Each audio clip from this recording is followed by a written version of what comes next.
Welcome to Thursday Night Football, presented by Bud Light Platinum. Welcome to Miami Gardens, Florida, home of the Dolphins. A record of 2-7, taking on the Baltimore Ravens at 6-2. And now welcome inside the broadcast booth, everybody. I'm Joe Buck. That's the Hall of Famer Troy Aikman. And while the Dolphins snapped a 7-game losing streak with their win here over the Houston Texans to get to 2-7, you've got a red-hot team on the other side. Doesn't matter the deficit in the second half. They just keep plugging away. And, Troy, I don't think there's a player going in the NFL that should make people turn on their TV more than Lamar Jackson. I can't wait to watch him play here live tonight. Well, he's been phenomenal again this year. Of course, we all know what he's capable of doing running the football, and he's coming off a big game on Sunday, over 100 yards rushing. But what has really impressed me is what he has done throwing the football. Part of that has been that the organization has really built up that receiving core. He's got some real threats down the field, and he has made people pay when they've come up and they've tried to play the run. They're one of the best teams at getting the ball down the field, and he's going to have some opportunities here tonight against this Miami defense that likes to come up and pressure. A lot of one-on-one opportunities, but he may have another big night here this evening. And for more on Lamar, let's send it down to Aaron Andrews. Well, as Lamar told us this week, Joe, this is the best he's felt in this offense in the 4 years he's been with the Ravens, and that's just flat out scary. It's hard to imagine his numbers being better than 2019, his MVP season, but they are. He's passed for 50 yards more per game. Coaches saying he's getting through the progressions. He's being smart on when to use his legs. It's a deadly combo, and one I'm sure Christina Pink that has kept this Dolphins defense up on this short week. Well, Aaron, this Dolphins defense is coming off their best performance of the season, but stopping this Ravens rushing attack, well, that's an entirely different animal. And throwing in that athletic ability of Lamar Jackson, Brian Flores told us it's unique. It's one of a kind in this league. He puts so much pressure on every member of their defensive front. Well, one member of that defensive front, Emmanuel Ogbah, told me we have to do a good job containing him, keeping him in the pocket, and forcing him to make throws. But, Joe, he knows that is going to be a big test tonight. Yeah, best of luck with that. Spanish language broadcast available tonight on Fox Deportes. And from all of us, happy Veterans Day as we play here on Thursday, November 11th, 2021, and officially kick off week number 10 of the NFL season. Miami won the toss. They defer. Ravens start with the ball as Sanders will kick it away. And into the end zone it goes.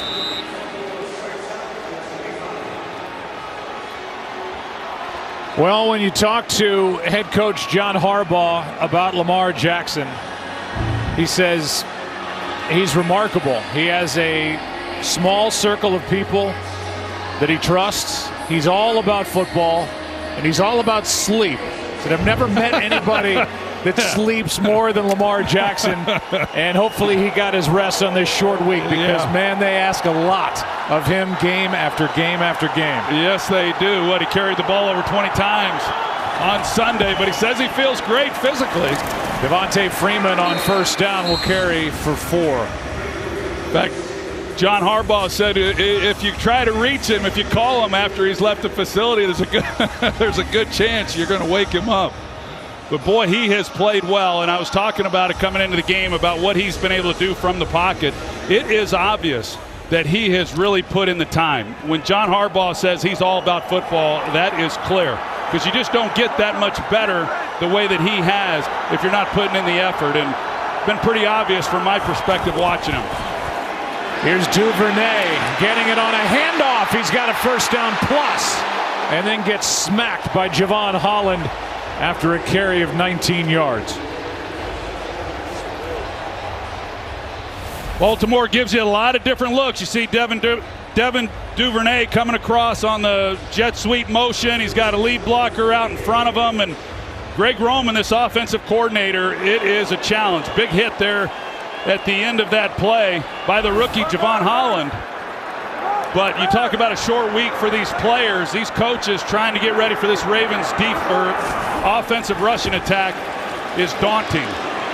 Pass is complete to the 45-yard line, a gain of 7 as it's caught out on the edge by the rookie Bateman for Rashad, catch number 13 on the season. They are the top rushing attack around the NFL. They're second overall. You saw the offensive line. Every team's going to complain about injuries quietly. No team has more reason to complain about injuries than the Baltimore Ravens. Yeah, and a lot of their injuries, especially at the running back position, occurred even before they got into the regular season. They were just decimated. Here's Freeman. He fell, stumbled, gets up, and is able to get a first down. That tells you how good this offensive line can be. When you've got a running back who goes to the ground at the point that he gets the ball, and he's still able to get up right in the middle. Well, he got touched.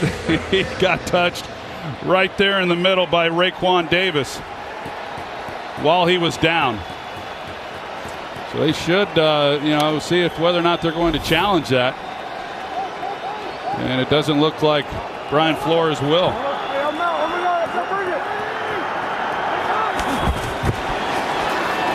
Here's Freeman, right side, gets to the edge. 12 yards and another Ravens first down. Here are the names that John Harbaugh has lost. Ronnie Stanley. They lost J.K. Dobbins, Gus Edwards, their top two running backs. The cover corner and Marcus Peters. Deshaun Elliott, lost him last week on Sunday. And L.J. Fort, the names in yellow, lost during the preseason. Tough to overcome all that and have the second best winning percentage in the AFC, but that's what they've done.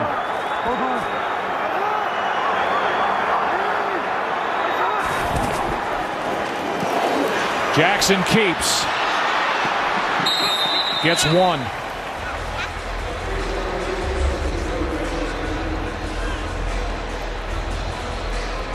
This defense that led the league in takeaways a year ago has taken a big step backward. This was a Dolphins team that won 10 games last year. They're 2-7, and you see where they rank on that top line there, 30th overall. I do think there are some good players on this defense. They haven't gotten the takeaways, like you said, Joe. And the other part of that is the struggles that the offense has had. It has affected, I think, the play on the defensive side of the ball as well. Blitz. Ravens pick it up. Pass is caught by Brown. And Hollywood Brown, not named after Hollywood, California, but named after Hollywood, Florida, gets 5. Third down coming up. Well, you can just see it's a good drive right here to open up this ball game for Baltimore, and just the comfort level that Lamar Jackson has from within the pocket, the different types of runs that we've seen already where they've had the success. This will be big here for Miami if they're able to come up with a stop on third down. Ravens are having a tough time getting the right guys in the huddle. Play clock down to 4. And they get it away. Jackson, nope, they're going to blow this one dead. And they are going to throw the flag. Before the ball was snapped, delay of game by the offense. 5-yard penalty. It's third down.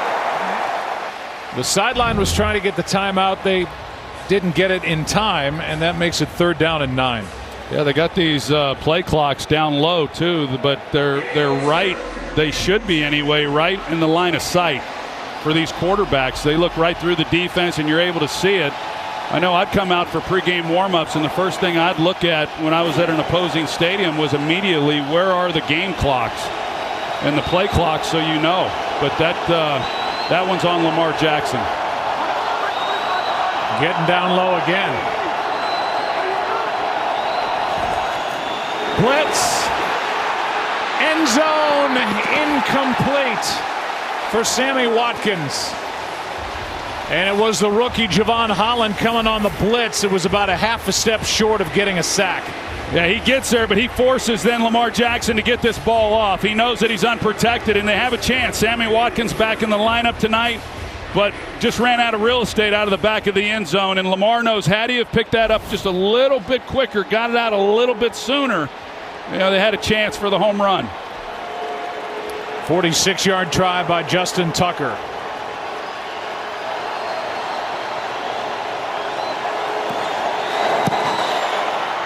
And Tucker, per usual, nails it. Now 17 of 18 on the season. What a weapon he is. 3-0 Ravens early. Bus, happy Veterans Day. And if you're watching this overseas, thank you for what you do each and every day. And hopefully this brings you a little touch and taste of home. 3-0 with the Ravens on top. Averaged over 8 yards per carry on that first possession, but had to settle for a field goal.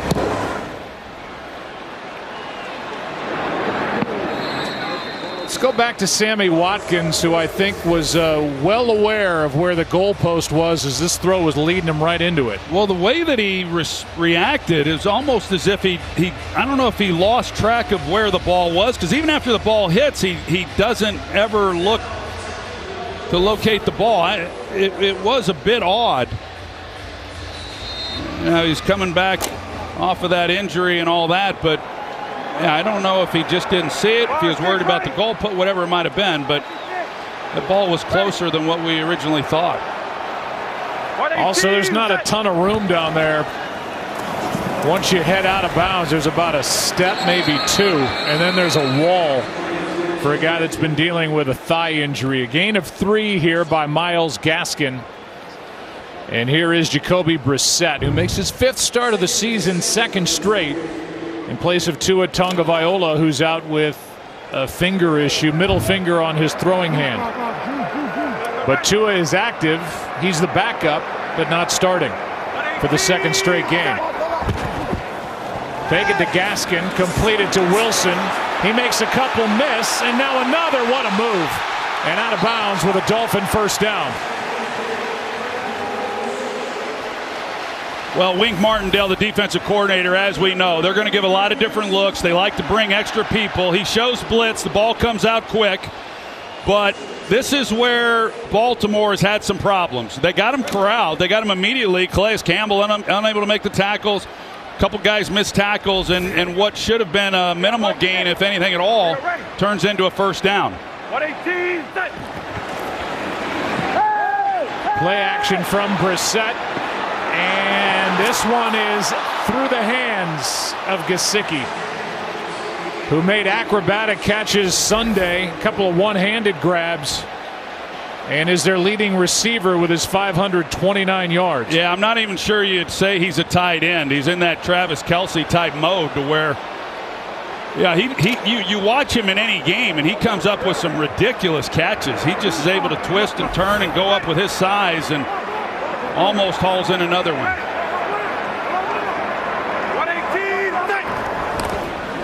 2nd and 10. Not much with Gaskin. He gets 1, so 3rd and long coming up. This is the 30th ranked offense overall. They can't run the ball, and they have a tough time protecting the quarterback. It's a bad combination. I'll tell you, that's why when you look at them and they're 30th in the NFL in total offense, it's been hard. It's made things awfully tough, as you can imagine, for George Godsey, the offensive coordinator and play caller, when you're constantly not able to run the ball, you're behind the chains. I think the quick passing game like we saw is one of the ways that you try to at least stay ahead, you know, of the downs.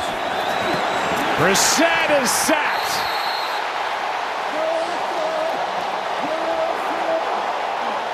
And it's the rookie Owe who got home for sack number 4 and a loss of 8 to bring up 4th down. Yeah, you see him, number 99. They run a twist. Calais Campbell, he takes out a couple, and then Owe comes underneath it, and he's able to just have a straight shot right up the gut on Brissett. You know, that has been the hard part. You get into 3rd downs and trying to protect, and good luck against Wink Martindale and all that this offensive line is going to see this evening. Devin Duvernay, who leads the league in punt return average, catches it on the run as he heads out of bounds. 39-yard punt. And the Ravens have it for the 2nd time, leading on the road by 3. Check for the game in your area. The great Johnny Unitas is the only player in Louisville football school history to have his number retired until this Saturday. During the Cardinals game against Syracuse, Louisville will retire Lamar Jackson's number 8 jersey, joining Unitas. Louisville retired Unitas' number 16 in 2003, and it was in 2016 Lamar Jackson won the Heisman Trophy. Well, if you go to Louisville, I mean, now you know what you have to do if you're going to get your number retired. I mean, they're not doing that for very many. Obviously, just a second. That's a high bar. Here's a pass to Duvernay. Gets blocking on the edge and gets a first down. Let's send it down to Aaron. Yeah, you mentioned Lamar winning the Heisman, the youngest player all time to win it in that 2016 year. Easy for me to say. It was a cool moment for him. The school actually surprised him via video to let him know that they were doing it. He's going this Saturday, and very neat. The number 8 will sit next to number 16 on the east side of the stadium. Very special. Yeah, for a guy who won the Heisman in 16 and the NFL MVP in 2019. And is playing basically a home game here tonight from Pompano Beach. Handoff to Freeman, a lot of missed tackles, and Devontae Freeman gets 8. A lot of missed tackles, but some good blocking up front also. I mean, this is a big, powerful, physical offensive line. And, you know, sometimes you take these types of groups for granted. Maybe even within the organization you do to some extent. I know in talking with Greg Roman, he said, hey, we've been real good at times. Other times we've been okay. And, boy, when I watch them, I see an awfully good unit. And you go around the league and look at some of the problems. Just look at the other side of the ball here tonight and the issues they have. Right up the gut for a first down, Devontae Freeman. Here's tonight's professional grade presented by GMC. And Lamar Jackson with his streak of 44 straight games with a touchdown, the longest active streak. For the guy who, since he came into the league in 2018, has the 5th highest rushing total across the NFL, not among quarterbacks, period. Behind Henry, Elliott, Nick Chubb, Dalvin Cook. And then Lamar with his 3,506. Pass is caught over the middle. Andrews. And Mark Andrews spinning around, still won't go down with a completion of 15 yards from Jackson. Well, that's his guy, Mark Andrews. And when you give Lamar Jackson time in the pocket, those types of throws, he will pick you apart. He just will. There was a time where maybe that wouldn't happen. But now when you watch him, he's so poised and collected when he's in the pocket, knows where he's going with the football, dissects it, and great protection up front. Ravens thought they were going to get Nick Boyle back this week, but they're going to hold him out one more game. Injured his knee middle of last November. Here's Jackson taking it to the 35. Lamar gets 2. You asked Lamar after that big game, 386 total yards in the overtime win against the Vikings on Sunday. 120 on the ground, how he felt, how sore he is, short week. He said, I had a couple of scratches, that's it. Well, you don't see him take a lot of big hits, and unlike a lot of quarterbacks, he runs between the tackles. But when he does, he usually has 1, if not 2, 300-pounders kind of leading the way for him. Hand off to Freeman, and he's wrapped up in the backfield by Agba. Coming off a game with 2.5 sacks. He got through in a loss of 1. I think Wilkins is he's one of those players, when you talk about this defense and some of the good players that he has, he's certainly one of those guys. He's a load inside, and they get the inside pass rush. They got Agba who comes off, but they typically need to bring the extra rushers in order to get to the quarterback. Le'Veon Bell back there next to Lamar Jackson. Play clock is just about to hit 0 when that ball was snapped. Ball's out. And Bateman is there for the Ravens as Eric Rowe forced the fumble. And it will stay with Baltimore as Brown put it on the ground. Rowe was the only one who could really come over and make a play. They do a good job on the perimeter of blocking it up. And as Rowe's coming from inside out, he's the one who's able to strip the ball. A good recovery there by Bateman. And it brings Justin Tucker back out for a 48-yard try.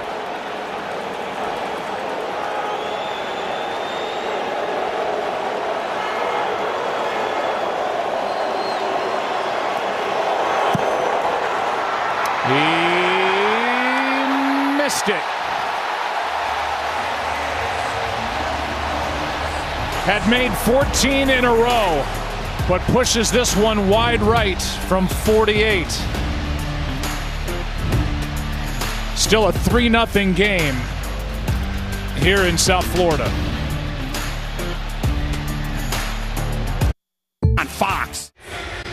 Jacoby Brissett, the 5th quarterback selected in the 2016 draft. That was the year that Goff and Wentz went 1-2. Dak Prescott was the 8th quarterback taken that year.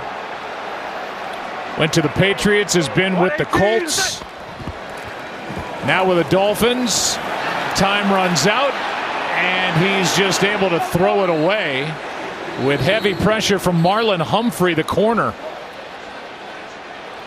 2nd and 10 as the officials get together to see if they want to throw a flag on this. And there is no intentional grounding on the play. The quarterback was outside the pocket, and the pass made it back to the line of scrimmage.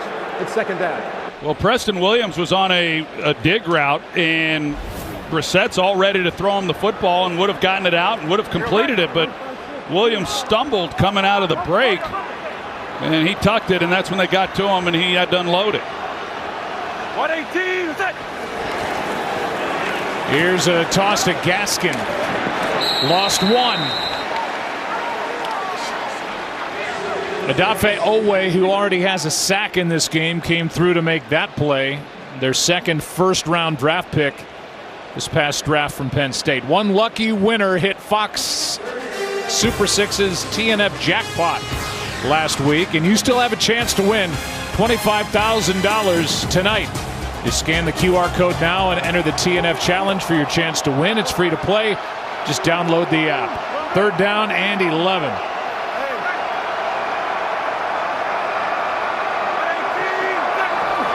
Blitz. Laird can't pick him up. Pass is caught and now dropped. In and out of the hands of Gesicki.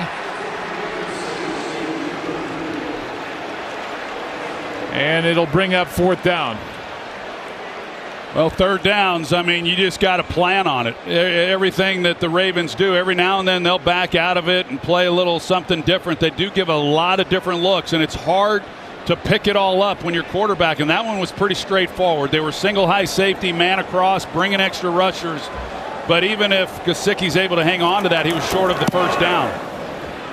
Pilardi punts it. Duvernay with a fair catch.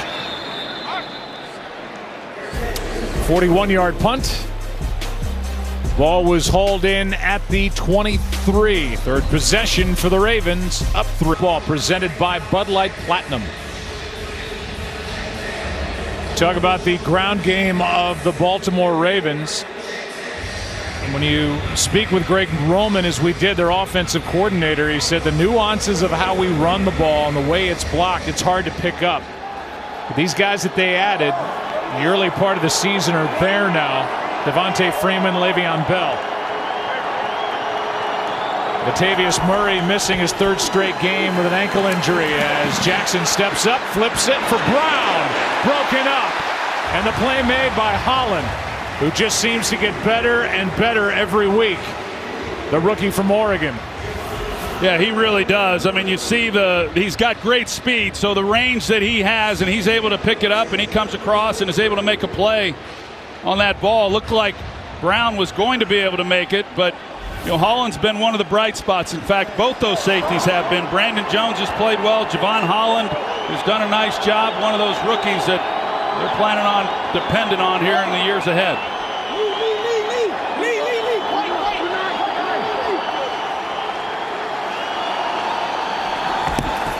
2nd and 10. Pass is caught. It spins Marquise Brown around. And with Byron Jones there to make the stop, a gain of 5. 3rd down coming up, inside a minute left in the first quarter. Well, it's been kind of a season filled with slow starts for Lamar Jackson, but then he heats up. You look at the completion percentage in the first quarter and those numbers straight down, and then how he gets it rolling.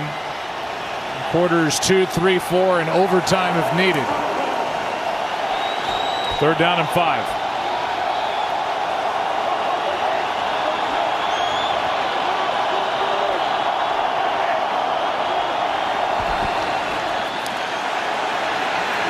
Time runs out.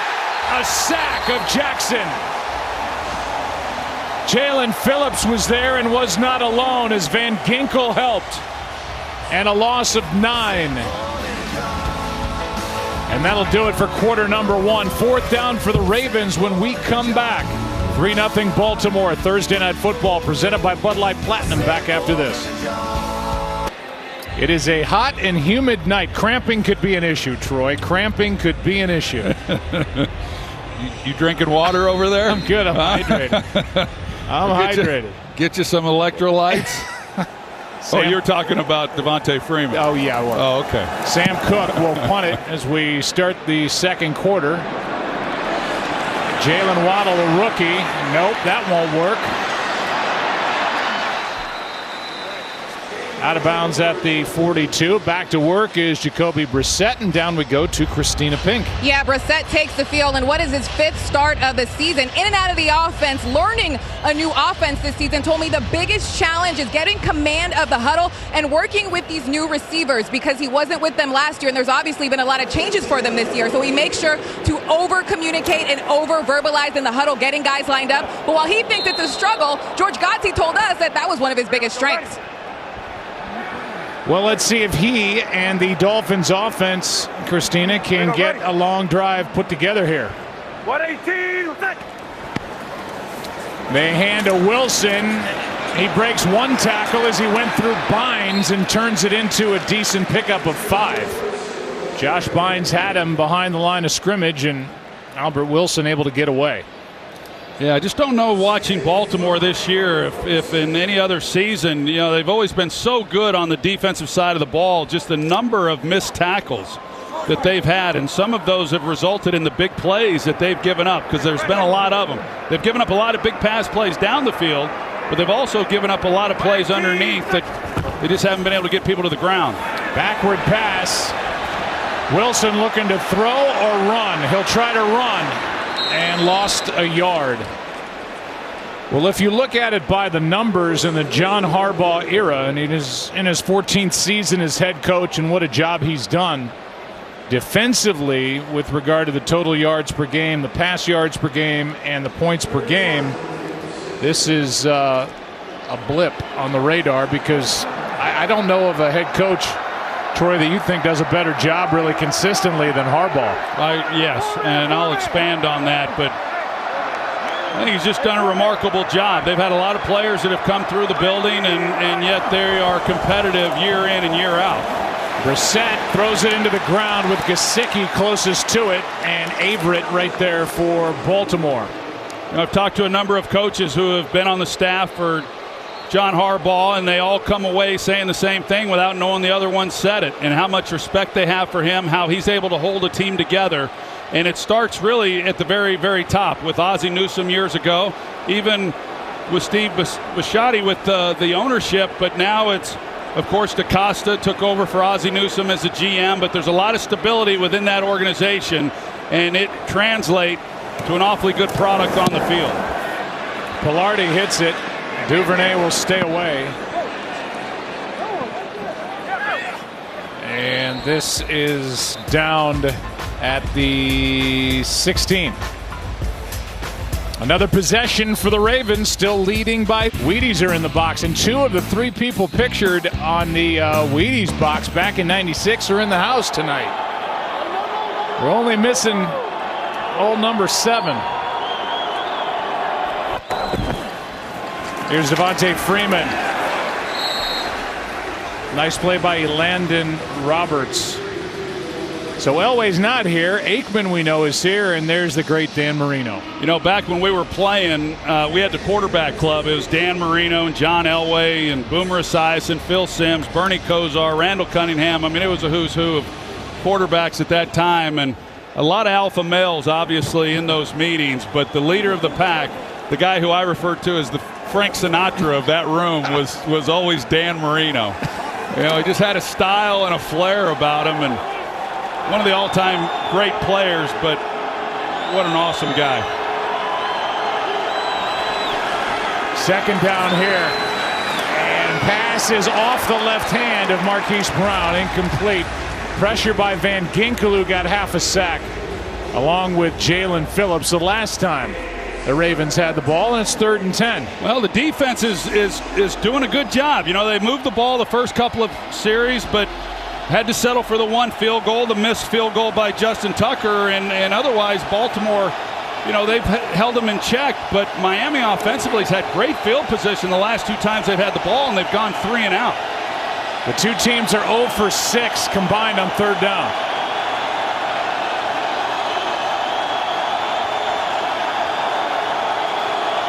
It's the rookie Holland, the safety, who goes over to help cover Devontae Freeman, who's knocked down by Xavier Howard. And it's 4th down again as this defense is trying to build. They had a good game against Buffalo. They had a great game against the Texans, and they're trying to string 3 in a row together. Well, they're anticipating the pressure and get the ball out quick and let Freeman do his thing. And if it was only Holland who was matched up on him, then he might have a chance. But they've got 2 defenders, 2 corners out there, and Xavier Howard comes up and makes a nice play. Miami defense has forced back-to-back 3 and outs.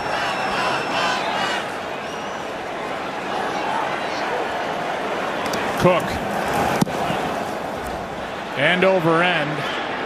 And a fair catch hauled in by Holland. 37-yard punt. And again, good starting field position for Brissett and the Dolphins while in Miami. And they were inducted into the Miami Honor Roll in 2003. You know, my first NFL game was 1984. I was here for the Orange Bowl with the University of Oklahoma, and I went to a Dolphins game, Dan Marino's second season. That's when he had that record-breaking year, and watched him throw to those guys. They were a lot of fun. Yeah, those 2 so great with run after the catch. Athleticism, and there were many defensive coordinators that didn't sleep the night before they were going to take on Marino and Duper and Clayton. A gain of 9 here by Ahmed, who makes the catch and carry, and Patrick Queen is there for the Ravens. Well, you're not kidding. Patrick Queen came up and he put Ahmed after 9 yards on his back. Big time hit.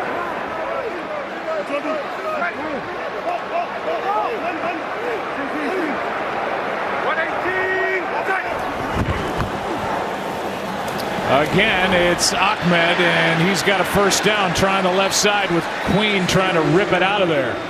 A gain of 3, and Marlon Humphrey in there on the stop. This is possession number 4 after the first 3 ended with a punt. Well, in this drive, again, good field position by them. They're able to get the first down. You know, first down is the key for Miami. You know, can they get positive yards on first down? And they did on that play where they got the 9 yards from Ahmed and pick up the first down finally. Brissett being chased, throws, has a man. Catch made. That's Jalen Waddle. And the rookie with catch number 57 for the season, 12 yards and a first down. He's been, you know, other than Gesicki, but as far as receivers go, he's kind of been the guy this season, and he slips coming out of his route.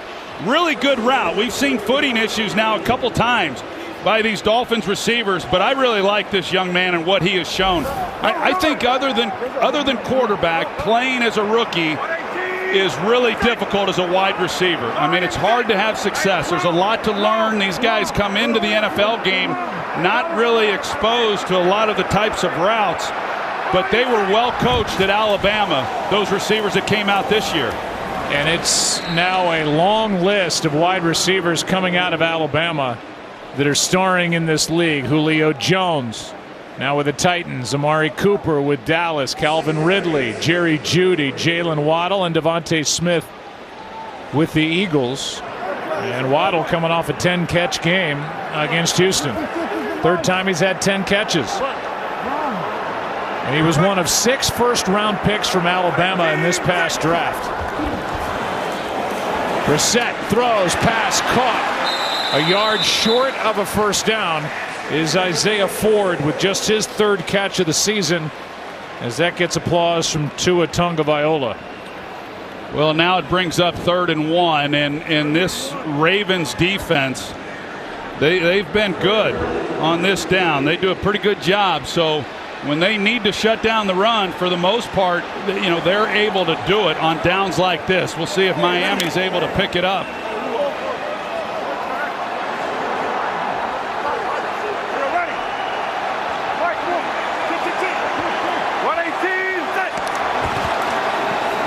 Play action from Brissett down the middle and caught. Shaheen sets up 1st and goal.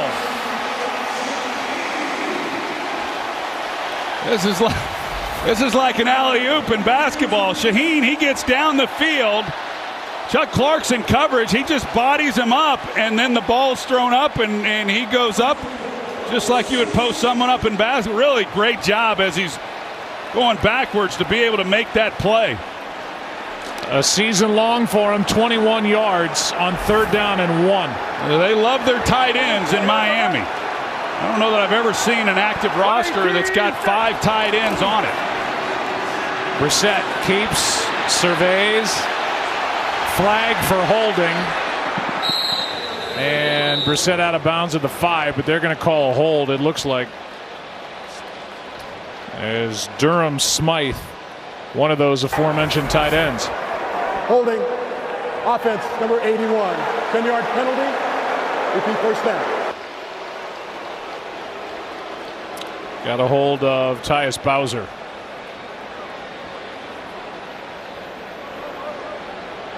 And that moves the ball back to the 15. 1st and goal from there.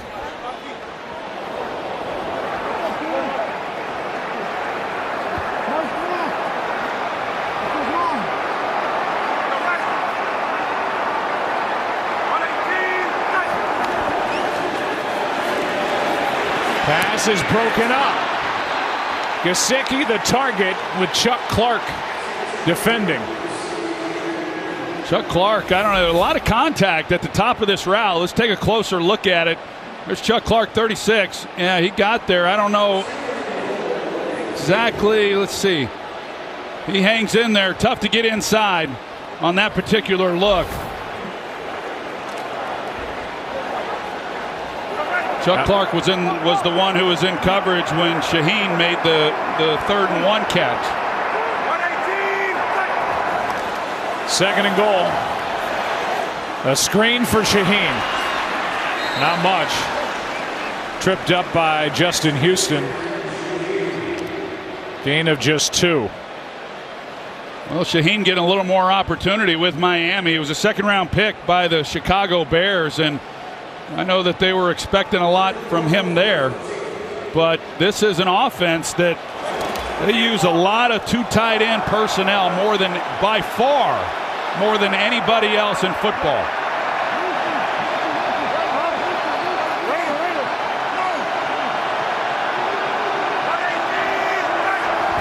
Third down and goal. End zone. Incomplete. Preston Williams, the big 6'5" receiver, the target.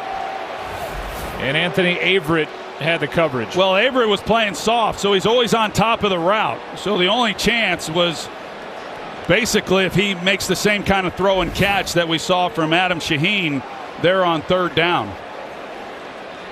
Well, the Dolphins down by 3, had a 1st and goal from the 5. Then the holding call on Smythe backed them up, and they couldn't do anything after that. Sanders from 31.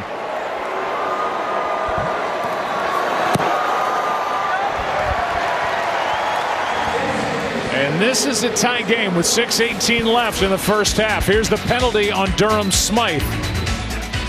The hold on Tyus Bowser. And that derailed that drive. 3-3 day. A look at Arlington National Cemetery, the USS Arizona Memorial at Pearl Harbor, and Marine Corps War Memorial. Welcome back to Miami. 3-3 game. As Jason Sanders will kick it away. Devin Duvernay will bring it.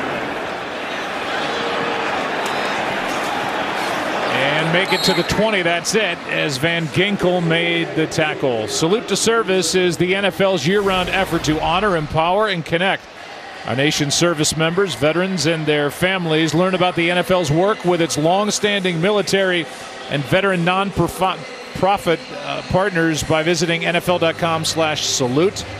Takes all of us to honor our military. Earlier tonight, General Laura Richardson received the game ball. Saw her a moment ago. Having been promoted in October of 2021, Richardson became the second woman to attain the rank of general in the U.S. Army, as well as the third woman to lead a combatant command. Here with us tonight in Miami as Jackson throws, has his tight end, and Mark Andrews with his second catch. Good for a first down. Good route by Mark Andrews. I mean, he is just such a phenomenal player. The way that he's able to run, he catches the ball. He's good as a blocker as well. But they just, Miami, unless they bring people, having a hard time getting to Lamar Jackson. And usually when he has time, Mark Andrews is the one he's looking to get the ball to.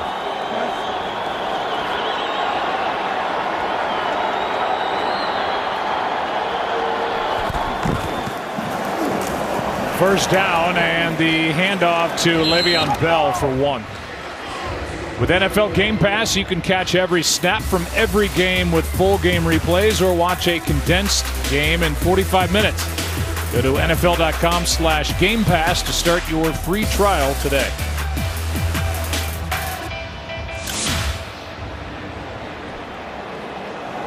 Second and 9. 5 to go in the half. It's Miami's ball to start the second half.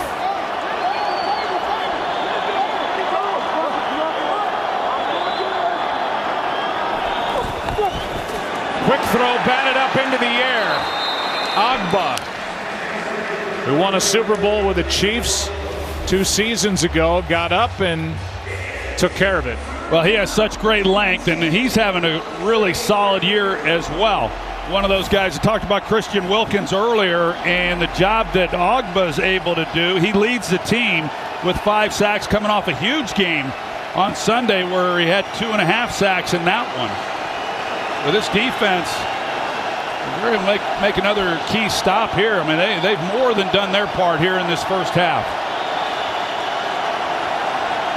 0 for 4 on third down, 3rd and 9. Quick throw out on the edge. Brown won't get it, won't get close. Xavier Howard came up and made the stop. And this Dolphins defense is getting better since this game started, a gain of 2. Xavier Howard, he's done that a couple times now here in this first half. And you know me, Joe, I love seeing these corners that come up and they make plays like this and get in there and tackle guys, and he's done it now. Immediately once the ball's been thrown out to the perimeter, trying to pick up some easy yards for a first down, but not against him. Javon Holland waiting for the punt from Cook. Best of the night. And a fair catch hauled in back near the 11. 53-yard punt. Xavier Howard came up, made the stop on Marquise Brown. And frustration for John Harbaugh and his Ravens in a 3-3 game. Welcome back to Thursday Night Football, presented by Bud Light Platinum. We'll look at South Beach as the Dolphins have their worst starting field position by 14 yards in the game. As they start at the 11, Brissett takes off. And is able to get it up to the 15-yard line. Got 4, forced out by Bynes. Kind of an awkward fall over there on the sidelines. Good to see. You know, he's a big guy. He's not the fastest guy in the world, but he can get out of the pocket and do some good things. You know, the strength for Jacoby Brissett, you know, that time when he was playing, getting a lot of playing time, starter there in Indianapolis, was his command of the offense, his ability at the line of scrimmage, and protecting the football. And that's kind of what he's known for. It wasn't so good on Sunday. He had 3 turnovers in that win Sunday afternoon. Jalen Waddle can't get to that throw. I don't know if he's banged up a little bit, moving a little bit slow. They've got Tua as the backup, and we're not real sure. Oh.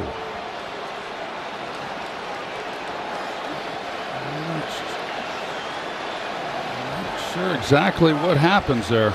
Maybe he hit his elbow or arm. Seems to be fine now. 3rd down and 6.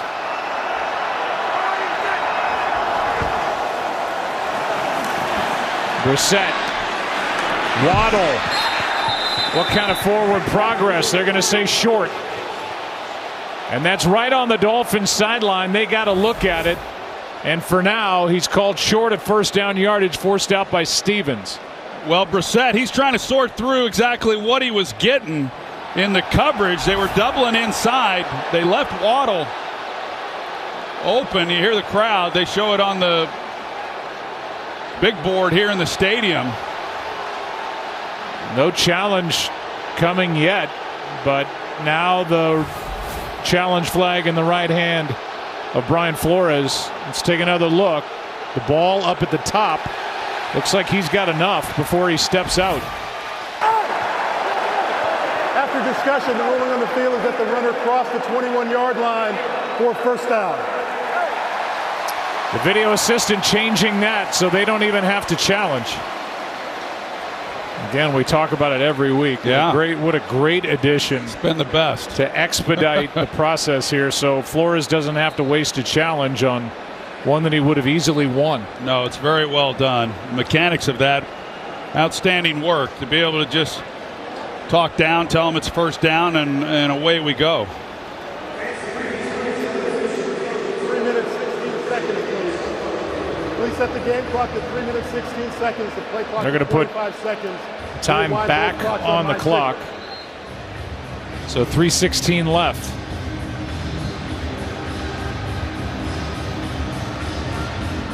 And a 3-3 game for the 6-2 Ravens against the 2-7 Dolphins. Well, we showed John Harbaugh, you know, a little frustrated with the offense. I know in visiting with him, says, hey, we got a lot of players from South Florida. They're excited, even though it's a quick turnaround, excited to be playing in front of a lot of friends and family, and thought that, you know, maybe a lot of that energy would show itself in this game, but it hasn't for either team.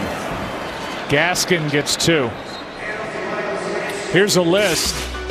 Lamar Jackson from Pompano Beach, Marquise Brown, Hollywood Brown from Hollywood, Florida, Devontae Freeman from Miami, Josh Bynes, Lauderdale Lakes, Brunel McPhee from Pahokee, and Sammy Watkins, Fort Myers.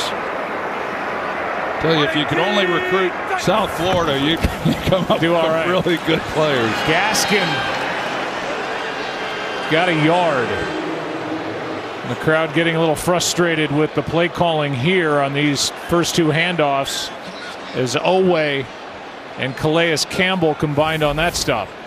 Well, I understand it. I mean, as far as what they're doing, I think the offense and what they're up against in that offensive line, yeah, they want to move the ball, but they also don't want to give it right back to Lamar Jackson. They're trying to do what they can, but it is challenging, as we've already pointed out. 2-minute warning here in Florida. Brissett will talk about it. Welcome back to Thursday Night Football, presented by Bud Light Platinum on a warm night in South Florida. 86% humidity, 77 degrees. Short week, and right now, we haven't seen any touchdowns scored in this game. Yeah, not only a short week, though, Joe, but for Baltimore, I mean, this was a team that went into overtime. So a lot of snaps played in that game, and it's whether it's that or a combination of the humidity, like you said. Brissett. Waddle is overthrown, and it's nearly picked by Averett. 4th down. Well, Waddle's got a bit of a reduced split, so it opens up a whole lot of field there to lay that ball out. But Averett, he just stays on top of it, and that's a couple times now they've gone his way where he has not been fooled. He hasn't given up anything, and he's been in a better position to make the play than the receiver. I like that Averett. He's getting his chance because of Marcus Peters going down in before the season, but I really like what he has shown. Fair catch, hauled in by Duvernay. 48-yard punt. Let's find out what's coming our way at the half. The Toyota halftime is coming up. You don't want to miss it. That's right. We've got the greatest rushing quarterback, and then... Sorry, Mike. I was talking about Lamar. Sorry, man. Hey. Sorry, buddy. We'll have both. We'll see you at halftime. Well done. That was well done. Lamar Jackson tying Michael Vick with his 10 100-yard rushing games. Lamar doing it in 54 games. Michael Vick in 143. Had 120 in that overtime win over the Vikings on Sunday as Marquise Brown hops out of bounds with a 1st down. Been only 4 games this season without a first-half touchdown. And that's got to include that game between Buffalo and Jacksonville this past Sunday, a 9-6 loss by the Bills on the road at the Jaguars. From the 38, 1st down.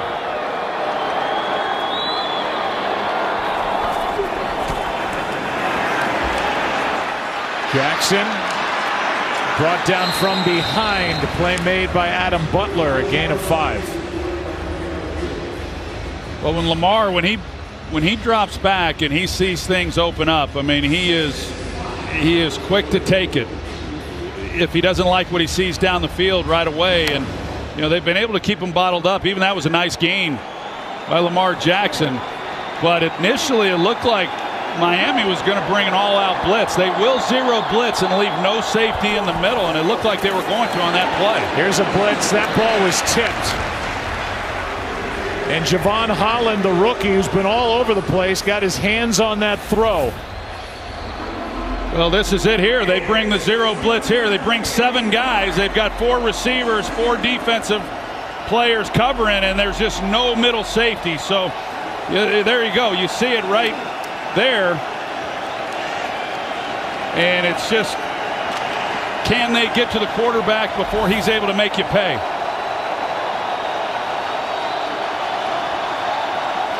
Third down and 5.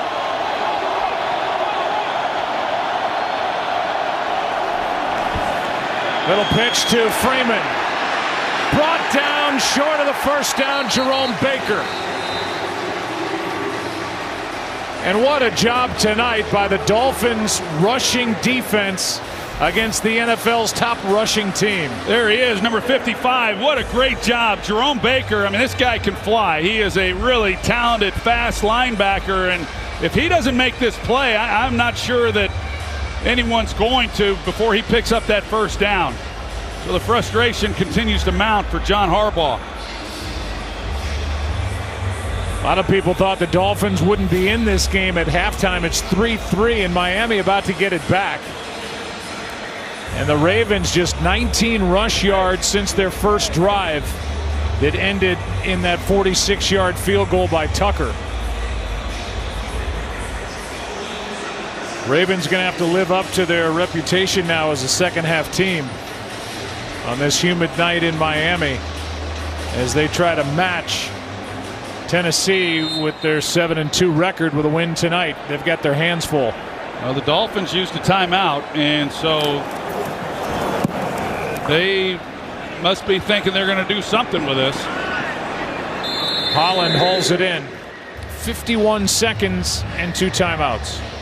Start Saturday strong at 10 a.m. Eastern with the Big Noon Kickoff pregame show live from Waco. for a huge Big 12 showdown between number 8 Oklahoma and number 13 Baylor. Then Maryland takes on number 7 Michigan State, all on Fox and the Fox Sports app.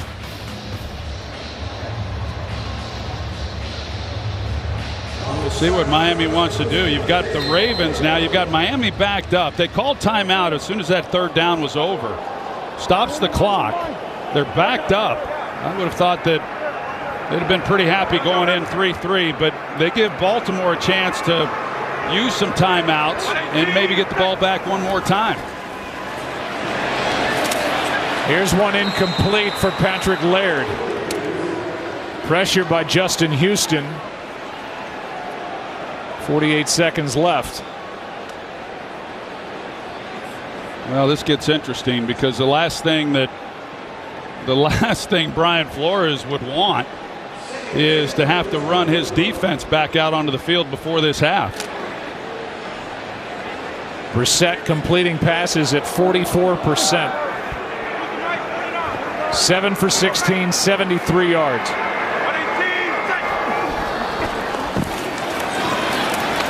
Here's one to the sideline for the first down. Isaiah Ford. His second catch of the game and a 19-yard completion with 41 seconds left. The Dolphins call timeout. The double move, and he's able to get Averett running rather than just trying to go by him, which they've tried a couple times and they haven't been able to get on top of him.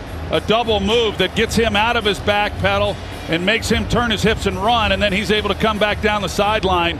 Really good route there by Isaiah Ford.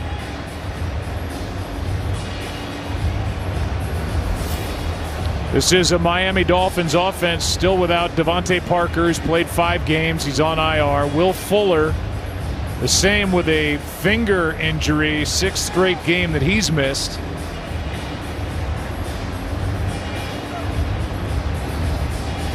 And a first down for the Dolphins with the ball at their own 31. One timeout. 49.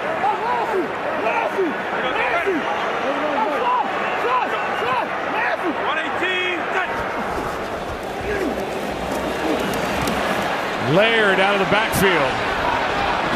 Able to get out of bounds with a short pickup of just 2.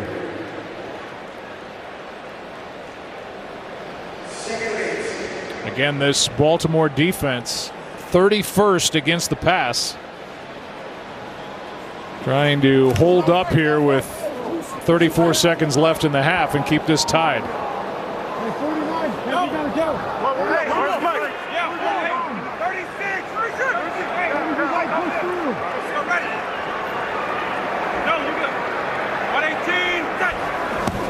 Extra men on the rush. Brissett in trouble. He's got Ford.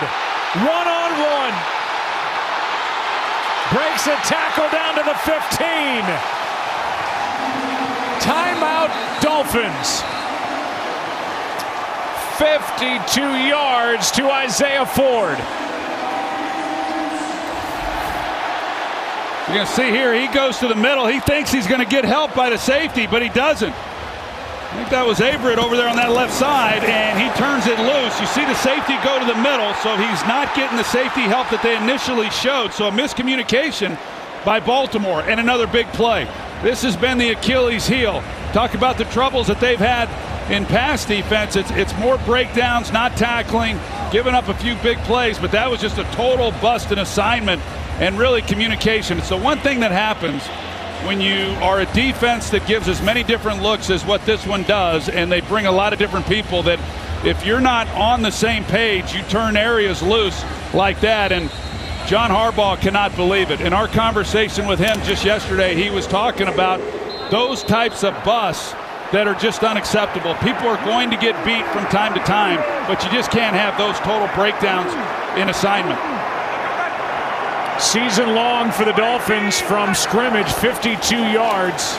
Brissett complete, but the clock will run, and that'll be a flag that stops the clock, and that's likely for a helmet-to-helmet hit on Adam Shaheen. Yeah, I think that's exactly what it's going to be, Joe. But more importantly, down here, it stops the clock. Let's take a look, and there's the hit. that's delivered by Geno Stone.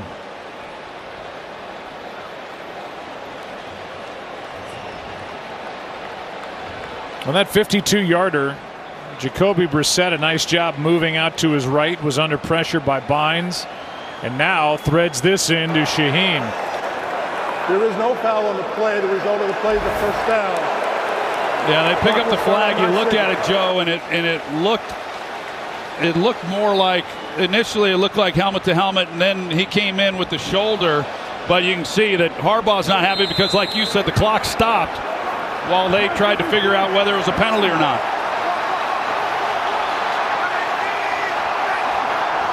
First and goal, 10 seconds, end zone broken up.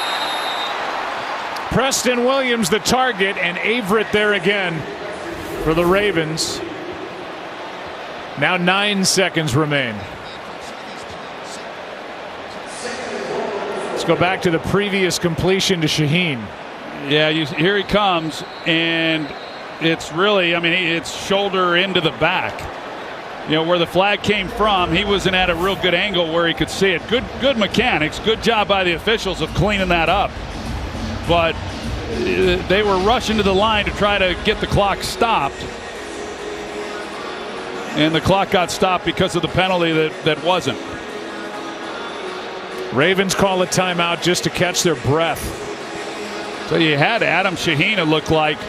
If he doesn't throw it to the outside, Adam Shaheen was running a little quick out at the goal line, and you know, looked like he might have been able to fire it in there to him. But what a drive this is. They had 80 yards of offense prior to this drive, and now that timeout after the Ravens were unable to pick up the first by Brian Flores looks genius.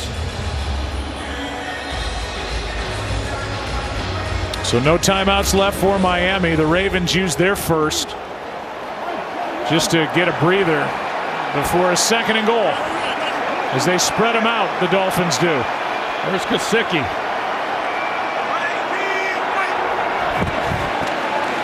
Quick throw right into the grass as Shaheen gets up looking for a flag on Tavon Young. Well, I couldn't tell if Tavon Young pulled him or not, because Shaheen, you're going to want to get across the goal line. Yeah, that's the grab. I understand why he's won. He's going to try to get across the goal line and then body him up and have the ball stuck right on him. And it did look like there was a pull. And now with 5 seconds left on 3rd and goal, they're just going to go ahead and try the field goal of 22 yards by Sanders.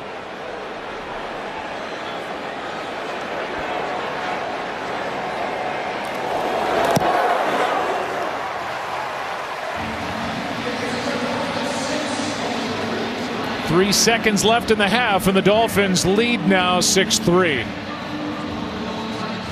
Well, Carl Madsen, an NFL veteran official, died of a heart attack on October 24th on his way home from Kansas City and Titans game in Nashville. Madsen was on his way back to the St. Louis area.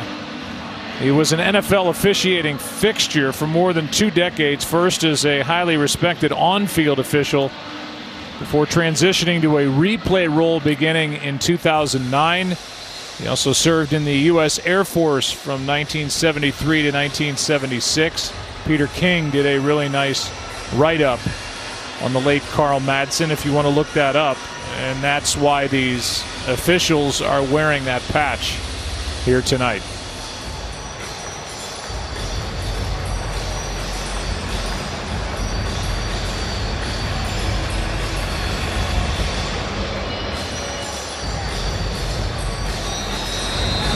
I don't think a lot of people saw a 6-3 game at the half coming our way, but that's where it is. As Sanders just knocks it out of the back of the end zone. We've had 8 punts and 9 points. I don't know that you can say enough for that drive by Miami. I mean, they just had not done anything. They had less than 100 yards in this half prior to that drive, and it took that 3rd down play to Isaiah Ford. Otherwise, I mean, that might have came back to bite Brian Flores, giving the ball with good field position back to Baltimore, but instead they take it the length and get 3 points. So at the half, the Marlins lead the Orioles. No. The Dolphins lead the Ravens 6-3. Stay tuned. Toyota halftime coming up next. Want more stats? Just ask Siri. Who leads?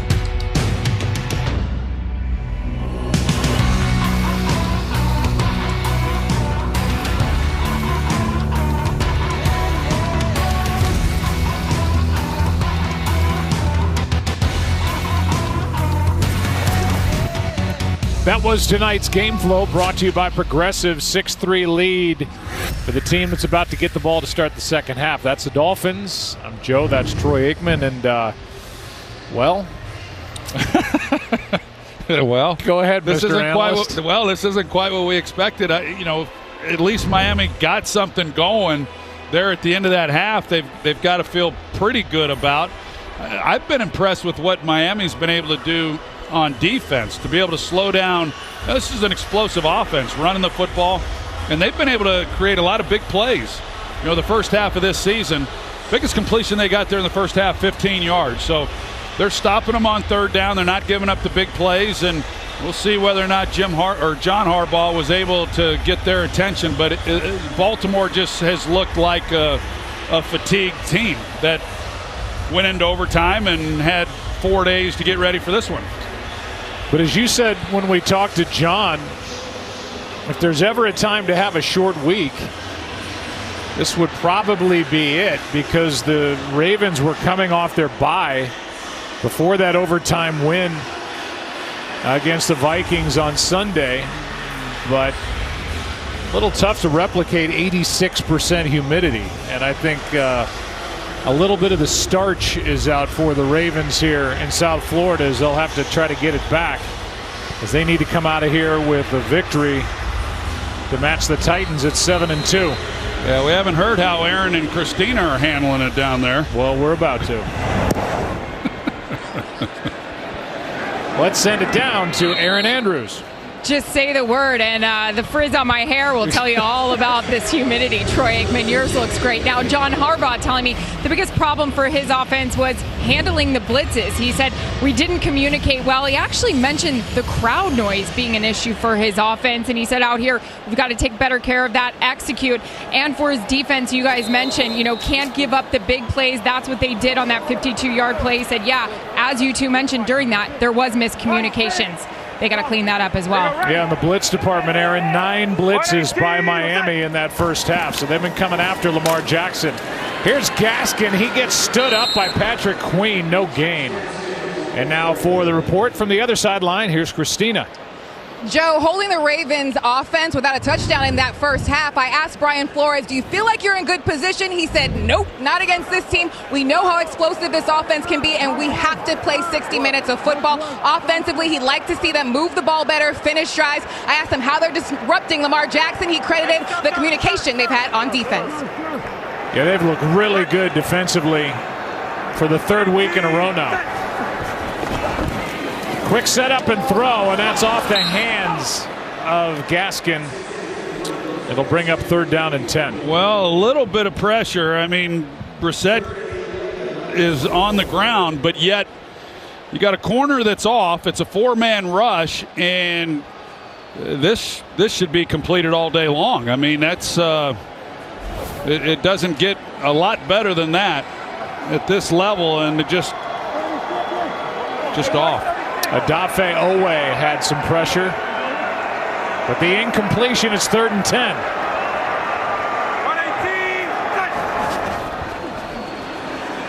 118. Houston gets home. And grabbing his right leg and screaming is Jacoby Brissett.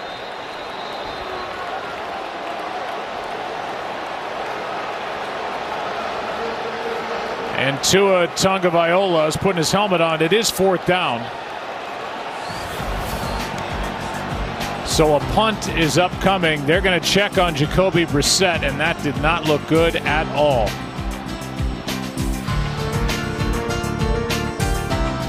Prohibited.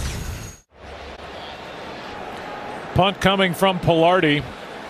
When Brissett got hit, He lost the football, and Liam Eichenberg was there to recover for the Dolphins to avoid the game's first turnover. Line drive punt, and Duvernay breaks one tackle and is able to get it into Dolphin territory. Let's go back to the injury of Brissett. Yeah, it was Eichenberg here that had a chance, that he gets beat. Houston comes around. It's hard to tell exactly what happened, but he immediately goes to that right knee and was in an enormous amount of pain.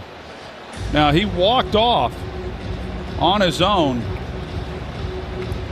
here, so who knows exactly what the status is of him. But, yeah, Eichenberg gets beat by Houston, gives up the sack, and then Eichenberg was able to get back on that fumbled ball. Best starting field position of the night by plenty for the Ravens as Jackson steps through and gets 10. First time we've seen Lamar Jackson really cut it loose. And he gets 10 yards and a first down for the Ravens. What you can see is Lamar Jackson comes back and he starts looking to his left and doesn't like it, but you see that hole that opens up right in front of him, and then he does not hesitate when that happens, and nor should he. Really good stuff.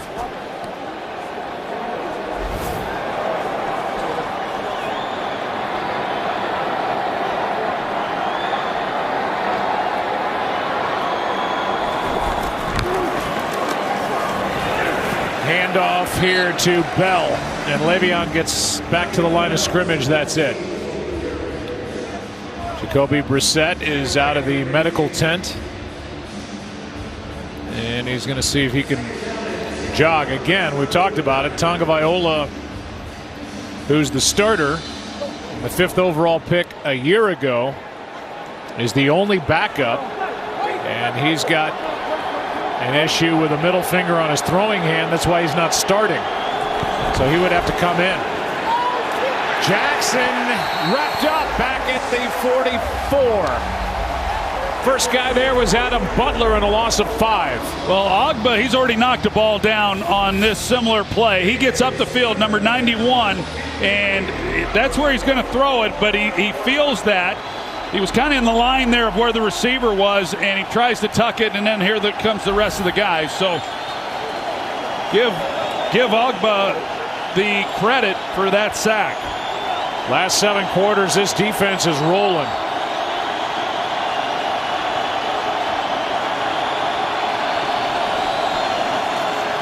Blitz. Jackson keeps it alive, throws it for Brown, and broken up. Justin Coleman back there for Miami. After Javon Holland came on the blitz. Well, the Ravens, they thought they were going to have it picked up, or Lamar Jackson did. The scheme within the protection, they bring Holland off the edge. Here's the one-on-one down the field. Just throw it up and see if maybe Marquise Brown can make a play on it. But the protection had it to where that was one of those where they were going to get a better shot down the field than what they ended up getting, because Lamar just trying to keep the play alive.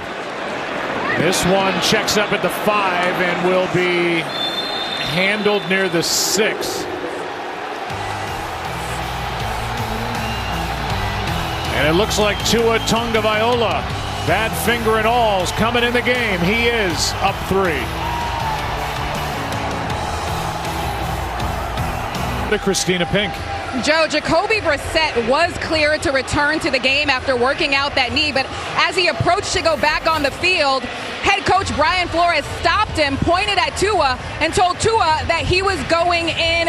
Jacoby Brissett clearly frustrated as he headed back to the bench. The thing to watch with Tua right now with that fractured finger is his grip, getting the snaps cleanly, Joe. He starts in the shotgun. A little pistol formation with Gaskin behind him. And a handoff to Myles Gaston. And the back gets up to the 9, a gain of 4.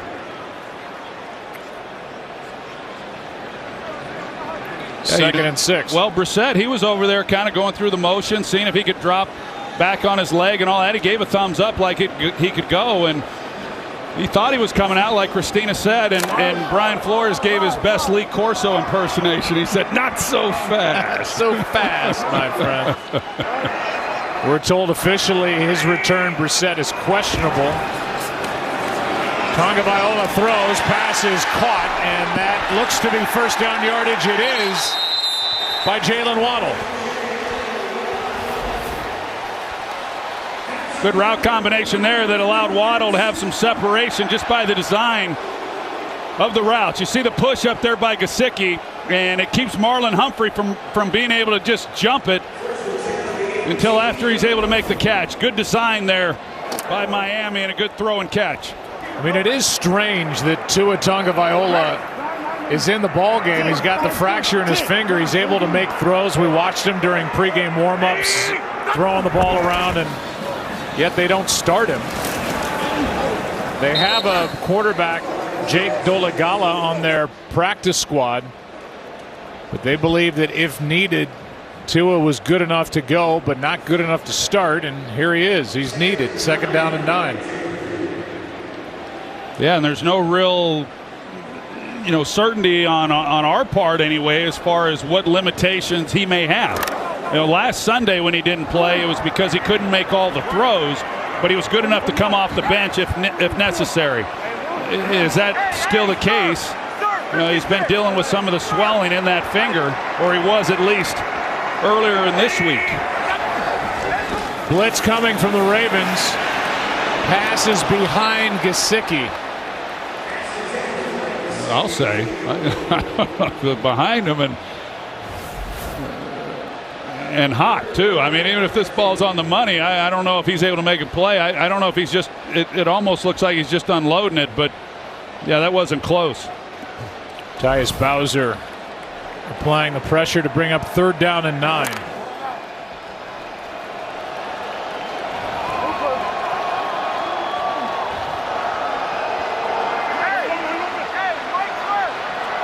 Well, it looks like they're coming, and I would expect it, and Tua needs to expect it as well. Sideline pass incomplete for Gesicki, with Tavon Young defending. And after one first down, the drive stops inside the 15. Well, they just do such a good job, Baltimore does, of really just throwing your timing off. So it looks like they're all coming. And as a quarterback, you start then thinking, okay, where are my hots? Where do I got to get the ball out to?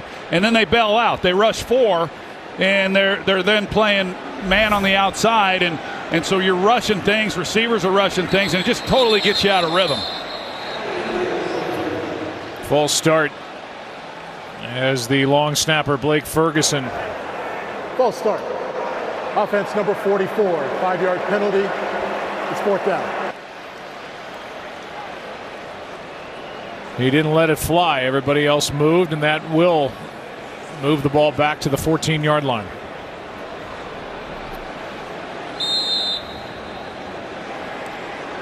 Devin Duvernay averaging just under 17 yards per punt return with a fair catch with Matt Collins right there in his face. 40-yard punt.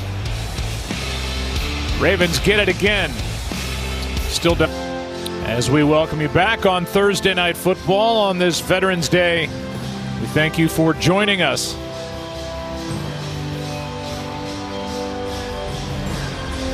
Six-3 game. Lamar Jackson last week, 386 yards in the game. Between running it and throwing it, has 101 tonight.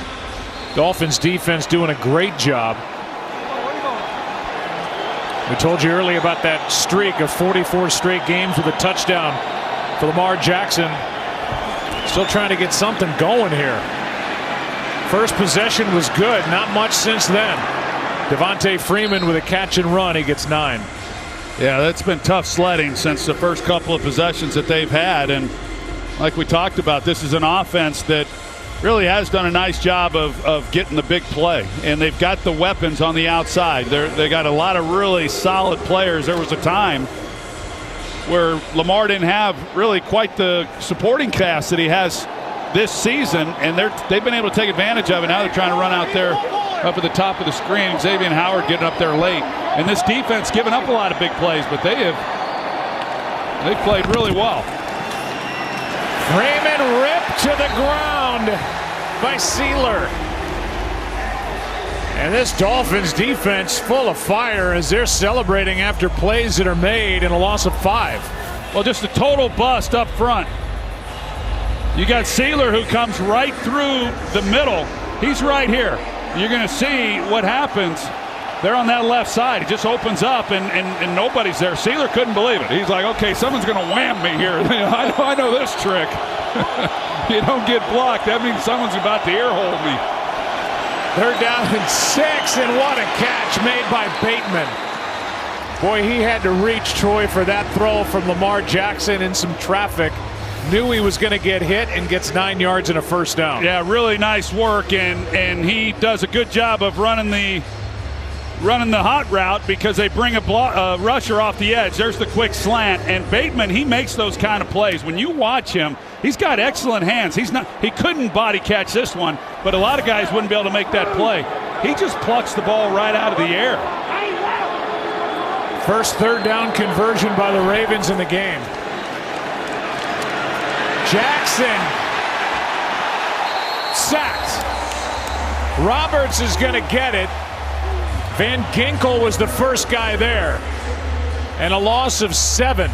And Lamar Jackson almost lost the football on top of it. They're running some games up front, 5-man rush, and there he is right up the gut and has a chance. And you're right, Lamar Jackson's fortunate. The ball started to come out right here. Pretty gratuitous bounce off the shoulder pad. Roberts gets his first sack of the year. 2nd and 17 now.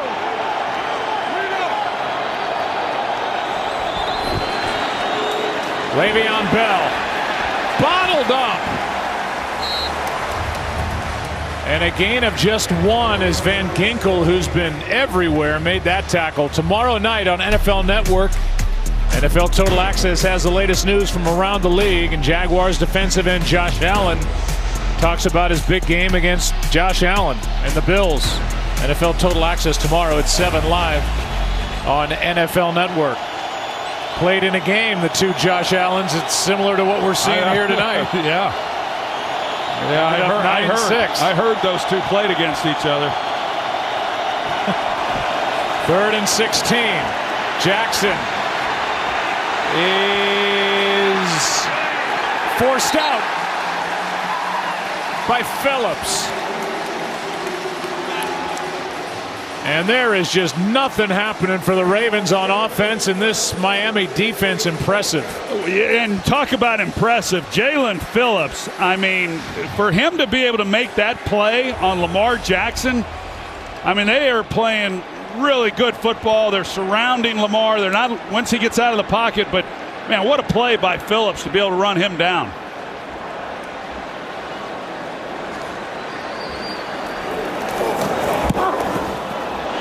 A punt by Cook. Holland nowhere near it, and we'll see where they mark it.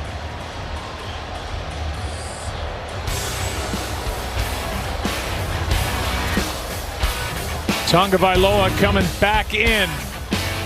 The drive will start at the 19 on what is turning into a frustrating Hard Rock Stadium in Thursday Night Football presented by Bud Light Platinum. Second drive for the Dolphins with Tua Tagovailoa back in at quarterback. Missed 3 games earlier in the year with fractured ribs.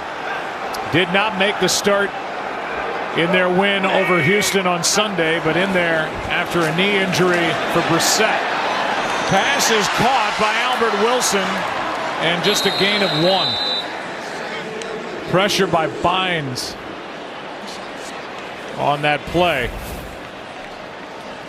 We talked about Jacoby Brissett on the sideline, and he was testing that right knee, nodding, gives a thumbs up, picked up his helmet, was about to go back in, and as Christina Pink reported, Brian Flores said, nope, it's going to be Tua. Yeah, he said not so fast. He went Lee Corso. That's what I said. Second and 9. Tua throws, pass caught, Wilson. 3rd down and 3 coming up as Anthony Averett made the tackle. So Tua Tagovailoa, 5th overall pick in the 2020 draft. The trade deadline came and went 2 Tuesdays ago, and he had been hearing about the rumored or actual courtship by this organization with the Houston Texans with Deshaun Watson. 1 year after being selected 5th overall out of Alabama. Shown a lot of class during that process. Facing a blitz here and throwing incomplete. Heavy pressure, and Josh Bynes got through.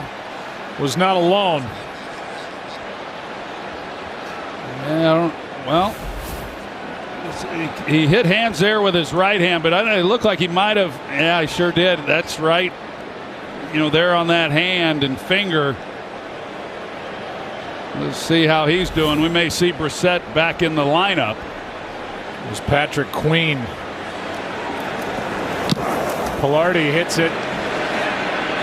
Good punt here, and a fair catch by Duvernay.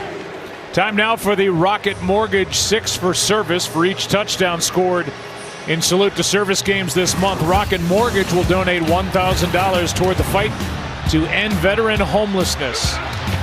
Find out more at rocketmortgage6forservice.com.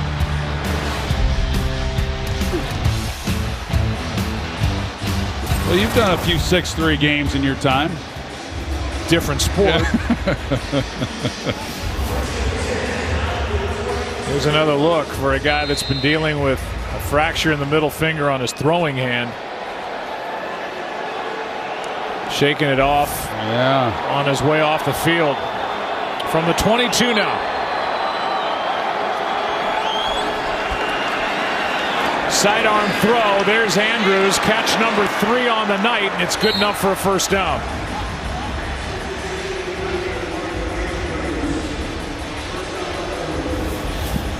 Well, see if maybe that's the play to kind of ignite this offense and get them going a little bit. Sometimes it just takes one play, just something positive that happens, and string together a few good plays and take this ball down the field. That is now 19 straight games for Mark Andrews with 3 or more catches. Longest active streak. And for the Ravens, knocking on their franchise record. 3 minutes left. Quarter number 3. Jackson runs into a pile of bodies and gets 1. Well, Miami doing a good job, because that's one of those where you're reading the outside, and if they collapse, then you're able to keep it, Lamar Jackson, but they've got an extra defender out there on the edge. So Lamar Jackson was a little bit in no man's land. They're going to come here. He's reading this guy here, Baker, and then here he comes off the edge. Lamar's able to see that, so even though he's reading Baker, if he keeps it, he's got a defender right in his face. That was really the only thing he could do. So a good scheme there defensively by Miami.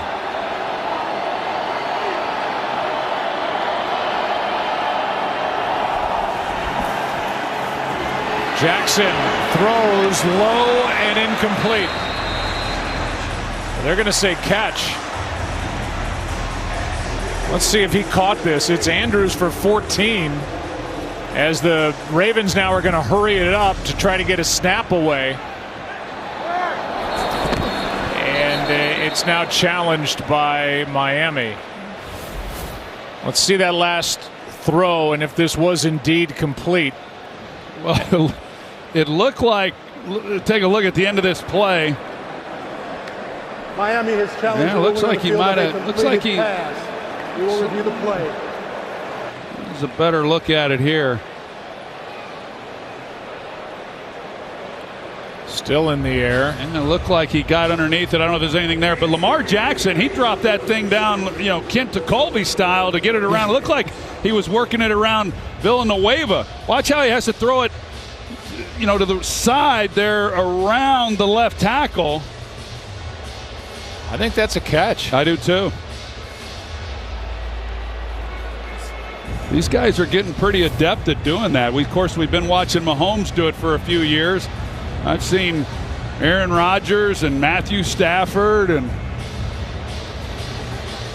they drop it in any different kind of direction. You know, Lamar Jackson came into this game talking about how much he's worked on, you know, him in the pocket, and he's another one of those Tom House guys.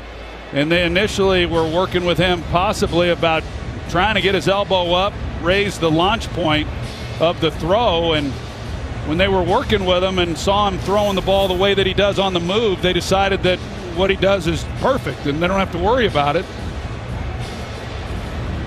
And that was the end of them trying to change exactly where he's delivering the football from. But yeah, this looks like a catch from everything we've seen.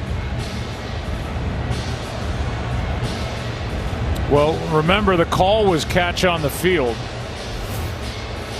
And I haven't seen anything where the ball definitively hits the ground.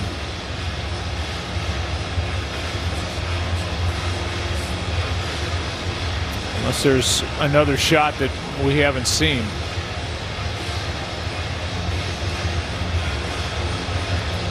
Let's check in with Mike Pereira in Los Angeles.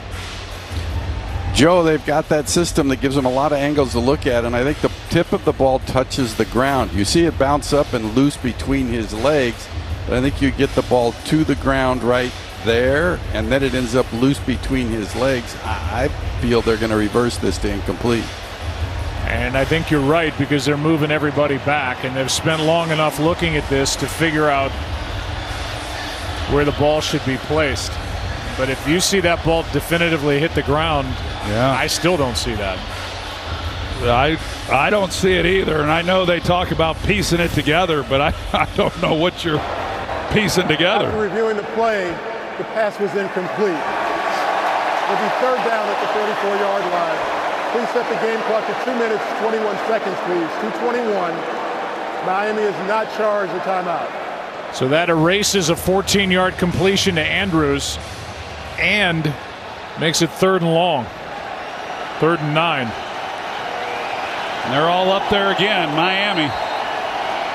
They're all up with no safety.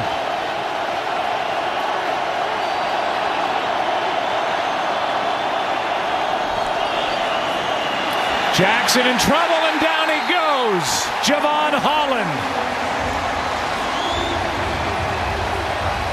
And this Dolphins defense should be taking bows.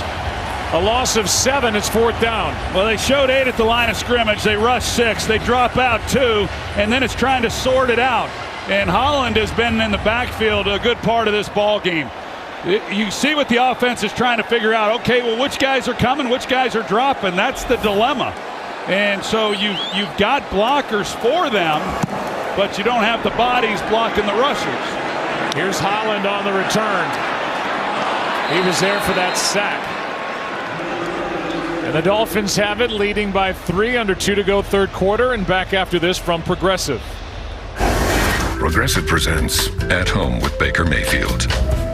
Baker reaching for that first cup of coffee. Let's see if this can get his feet moving. Oh, he's putting it back on a hot plate. Must mean a second cup is coming. And with a burst of speed, Baker heads up the stairs like a man on a mission. Baker coming in hot, looking a little gas from the stairs. It's like 7 a.m. Maybe pump the brakes a little bit. Baker stands in the doorway. Seems a little annoyed. I tried. Uh-oh, leaving the seat up. Emily's not gonna like that. You can see the frustration by Lamar Jackson on the sideline. A good challenge by Brian Flores, as it turned out, to get that 14-yard completion erased.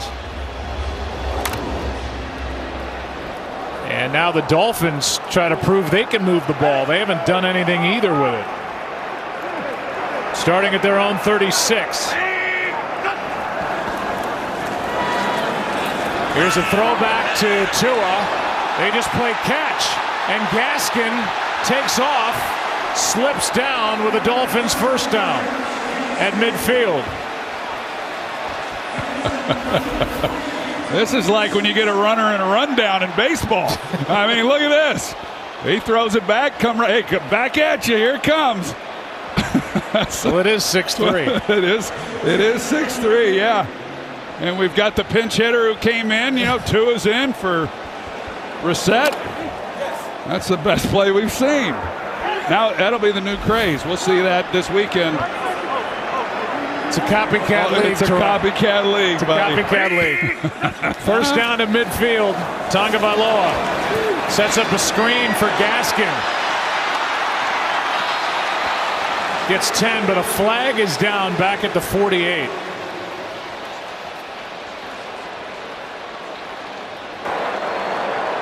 Holding. Offense number 61. 10-yard penalty.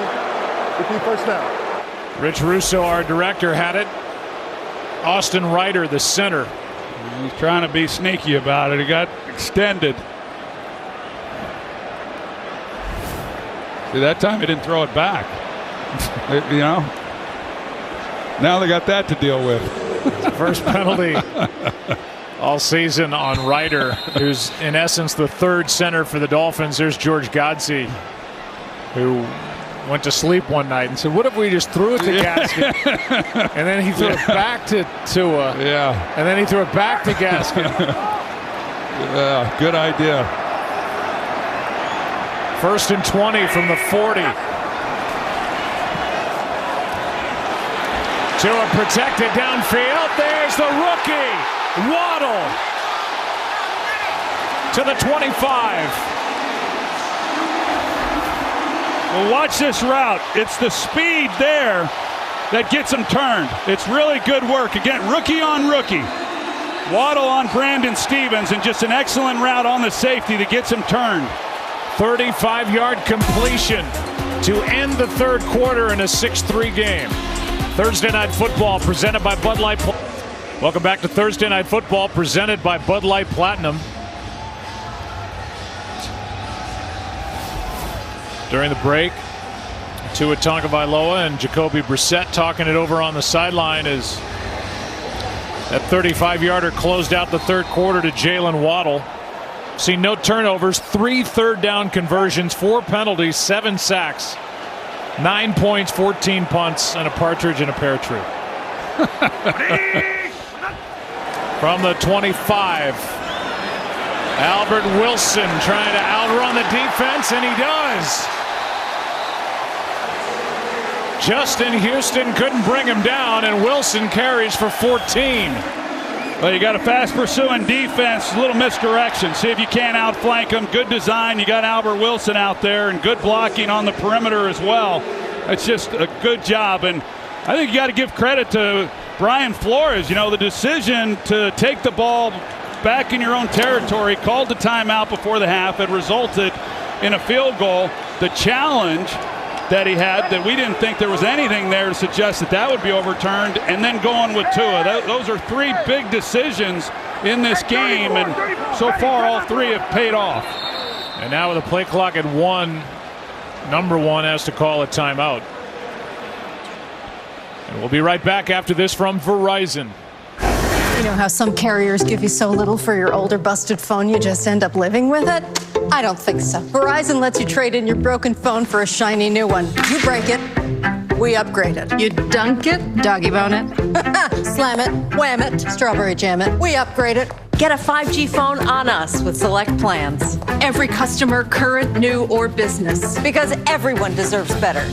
And with plans starting at just $35, better costs less than you think. Well, the job done by defensive coordinator Josh Boyer and head coach Brian Flores to just sit on this Baltimore Ravens defense has been impressive. Ravens coming into this game having won 6 of 7. And now they've allowed their offense to make just a couple of big plays to get into position. They have a first down just outside the 11. Leading by 3.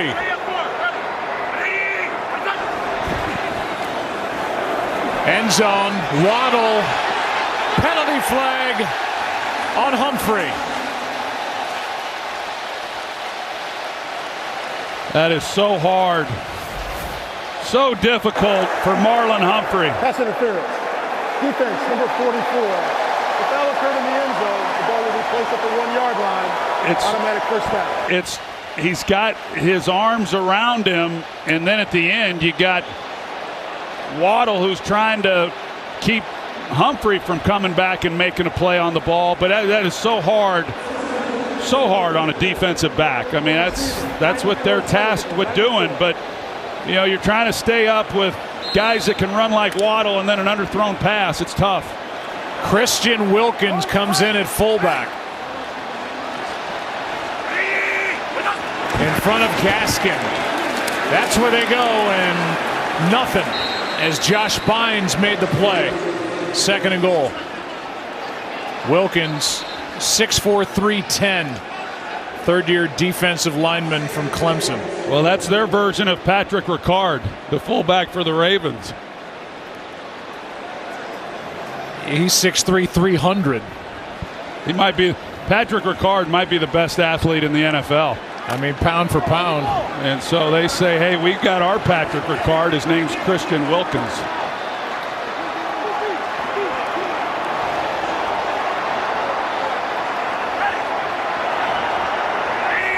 Wilkins out of there as Tagovailoa throws and nearly picked as Josh Bynes got his right hand on it. Gesicki the target. Now 3rd and goal. Josh Bynes has been coming all night long, and he's been in the backfield of the Dolphins making a lot of plays. This time he takes a couple steps up, but then he pulls out, and it's just hard for the quarterback to be able to pick that up. You see, then he gets underneath it right there, and it was going to be a tough play either way. Gesicki, 7 targets, no catches.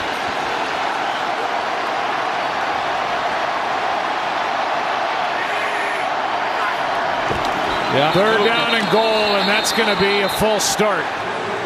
As it looked like the left guard may have left early. False start. Offense number 73. 5-yard penalty. That's against Austin Jackson trying to get a head start. And a good call.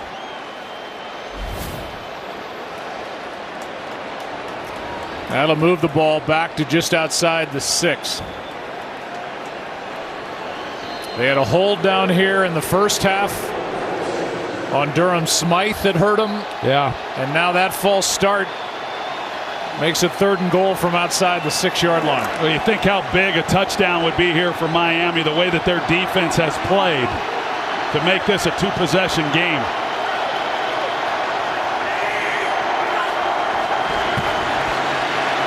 Tua throws, flags all over the place. Pass incomplete for Gesicki. Stevens broke it up, but there are 2 fouls on this play. And if it's against both, we'll replay 3rd and goal. There's one in the offensive backfield and one in the defensive backfield.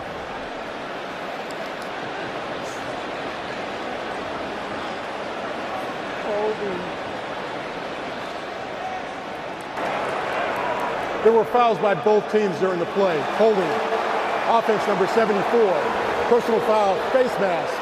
Defense number 23. Those penalties offset. We will replay 3rd down. 3rd down and goal again. It was called on left tackle Liam Eichenberg, and then for Baltimore it was Anthony Averett. So replay this 3rd down, and here we go.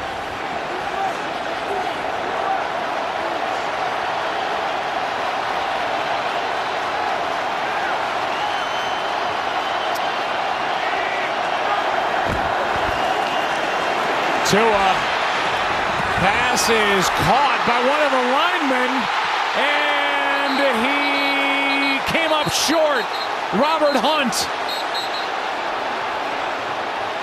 And they're going to throw a flag back at the 6 now at the end of this.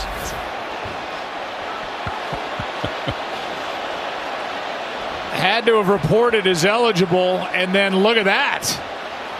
He's across the goal line. And then he lands on his head. Yeah, but he's not eligible, though. That's the problem. I mean, he took it. He lined up at right guard. Well, then not eligible. Yeah, I mean, but it looked. Here he is right here. Whoop. Yeah, the screen was for Gaskins. He was 37 back there, but the way I mean, every offensive lineman that's ever been and is in this league is watching that saying, you go. I mean, he got it and went. Illegal touching of the pass on the offense, number 68. That's a 5-yard penalty. Repeat third down. Ronald Torbert's almost smiling when he delivers the message. I'm with you. I mean, it's an illegal touch, but that was a great play by Robert Hunt and would have been a touchdown if it was a legal touch. I mean, watch him. Right guard, 68. Watch this. This is fantastic. I mean, he went and got it. And then reached across, but it doesn't count. Oh, you know, in that film room on Monday, I'm glad he's okay. That was not a good fall, but on Monday, he's even laughing about it. On Monday, when they watch this, he's going to get more grief from his fellow offensive linemen. He may get it on the sidelines when he gets over there. Well, now the ball's back outside the 11, and it'll be the third and goal try.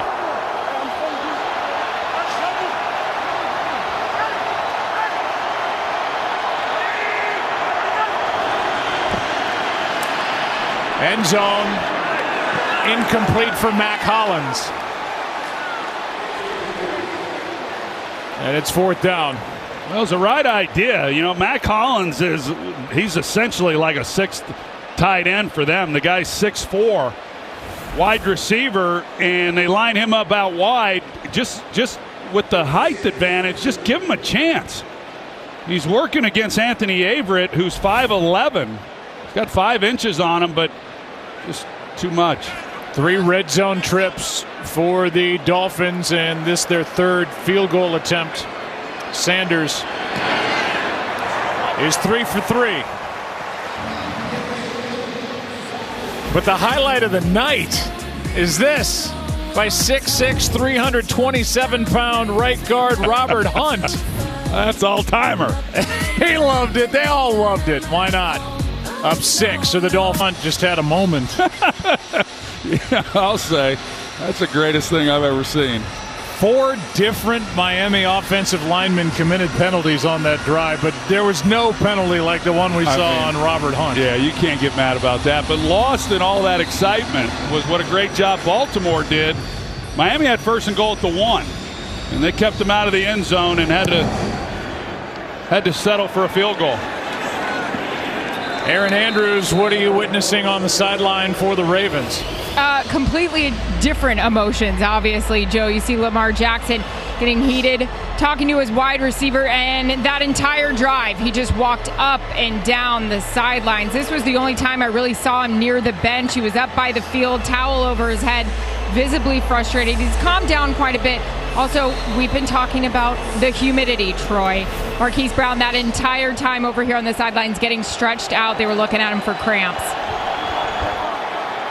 Well, this Ravens team built on that run-first mentality, averaging over 160 rush yards a game. They've got 71. Here's one aired out. Flag on the play and incomplete for Marquise Brown. But a flag in the secondary. Well, we'll see what the call is there, but that's some of Lamar Jackson's frustration on that throw. Just wanted to get it all in one big play because there really was not a chance to complete that pass to Marquise Brown. It was good coverage. Here's a call.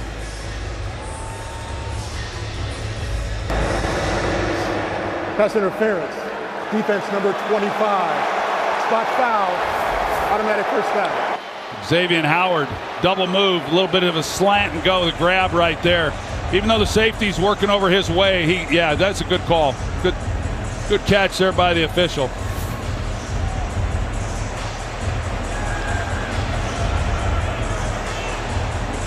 It's a spot foul and a 17-yard gain in field position in this 6-point game.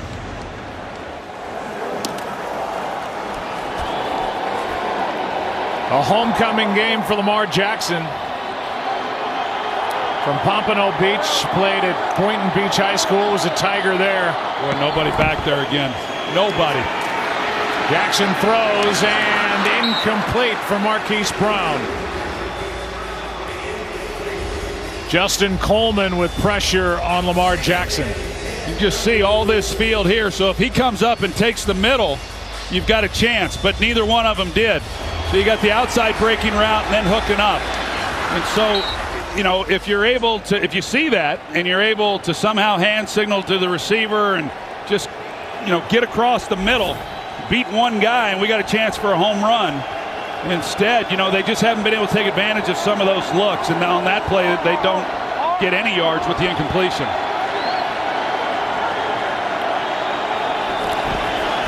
Duvernay. Well played by the Dolphins. As Brandon Jones came up to make the stop, no gain. Well, they're just all rallying to the football. I mean, they are all these white hats. They're fast and they are pursuing, and they're not giving an inch. Boy, that young tandem at safety, they've looked good tonight. Javon Holland and Brandon Jones. Jones made that play, 3rd and 10. Ravens 1 for 10 on 3rd down. Again, nobody in the middle. They go there, and it's broken up. It's called a catch and fumble, and returned by Howard. In and out of the hands of Sammy Watkins, and Howard is in for the touchdown.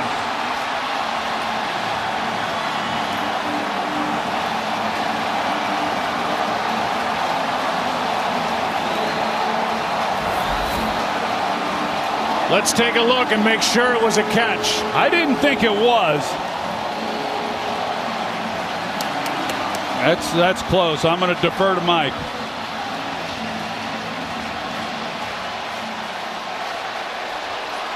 Mike, go ahead. I think it's a catch. I'll tell you why. Because you got to look now that you got control, and then you got to see 2 feet, and then time, which equates to a 3rd step. There's number 2. There's number 3. Then the ball gets pulled away. It's a catch fumble on the part of Sammy Watkins. And Xavier Howard forced the fumble, picked it up, and returned it 49 yards for a touchdown. What a play by Howard. What a play by Howard, and what a night for this Miami Dolphins defense. I mean, it was one thing on Sunday against Houston for them to shut them down. And now they come in against Lamar Jackson and this offense and the different ways that they can beat you, and they have just totally shut them down. They're still looking at it. The Miami offense is out there,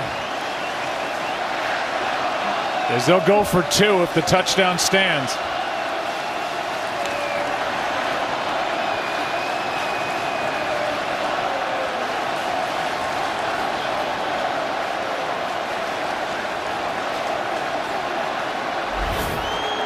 Yeah, it's going to stand. It stands. Well, 27th career takeaway for Xavier Howard. His 2nd touchdown. What a play. And now going for 2. 2 for 2 on the year in this category. 2 for 3. Incomplete for Mac Hollins. And this is a 12-point game with under 12 to go, as Xavier Howard ripped it away, took it back, and scores the familiar position. 15-3 ball game. Down by double digits late in the ball game. This is where they've actually thrived, believe it or not. But I think that sideline is stunned, as this will get into the end zone, and Duvernay wisely stays away. But this has been the season of the comeback, and second half double-digit comeback wins for John Harbaugh's team. As he told us, these guys don't bat an eye. They trailed against Kansas City week 2, came back and won by 1. Down 22-3 in week 5 and won in overtime against Indy. And then came back last week on Sunday, down 24-10 in the third quarter and won it in overtime. And Mac Hollins is down and being tended to inside the 10.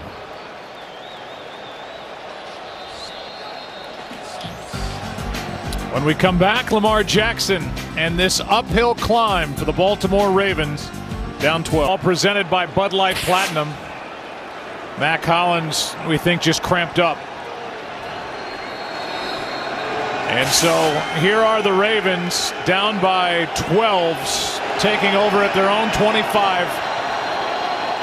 Over 11 to play. And Miami is not backing off. I mean, right now they're showing all-out blitz again. Jackson wants it, takes it, and picks up a first down. The defense for the Dolphins, 4 sacks in the ball game.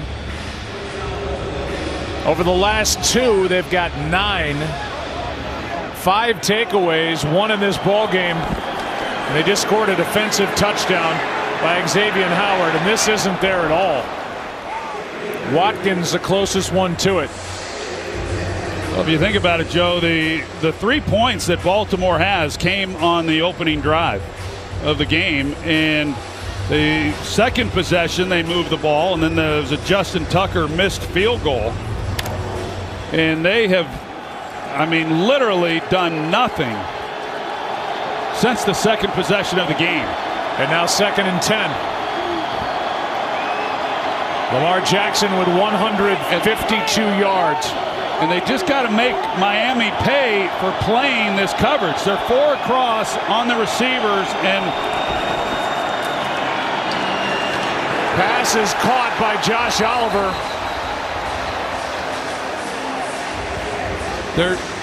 And a gain of just 1. Now you get to 3rd down, and now it opens up all kinds of stuff for what Miami can do on defense. But on the early downs, 1st and 2nd down there, they gave the look where they are locked up. They're giving no help to any receivers, crowding the line of scrimmage. They're not going to let them run the ball. And Baltimore has to come up with a way to somehow get the ball into a receiver's hands, make somebody miss, and then it is out the gate because there's nobody there. The officials get together, I think, because of that last grab.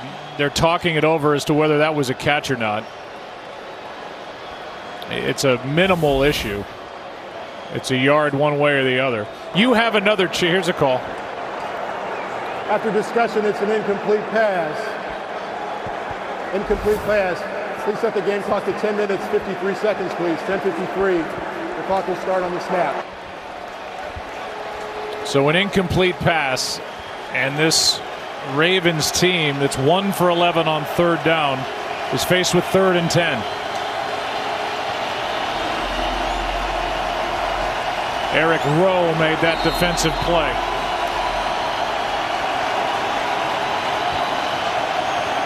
No, they're giving the exact same look that they gave on 1st and 2nd downs. Now, do they come or bail out?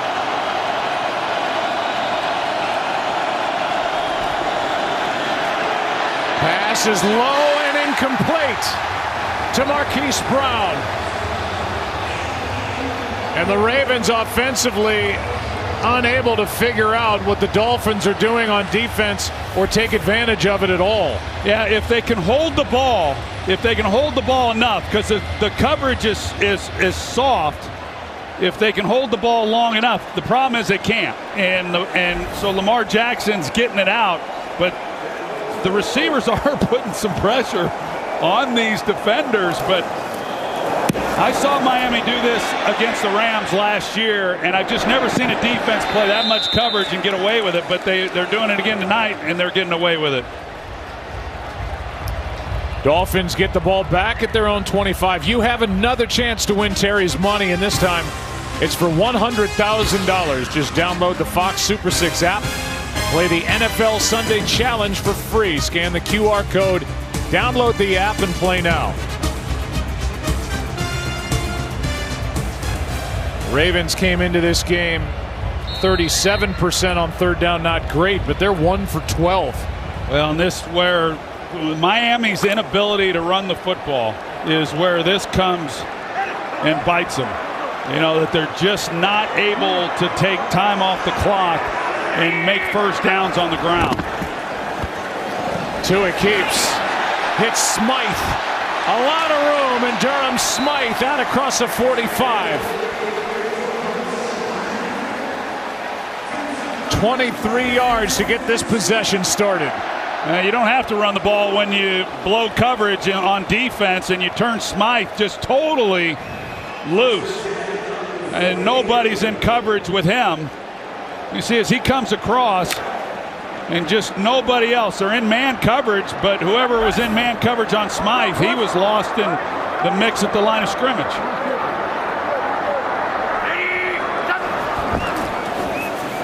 Tua gets hit, balls out, and recovered by Eichenberg. Second time he's done that in the game.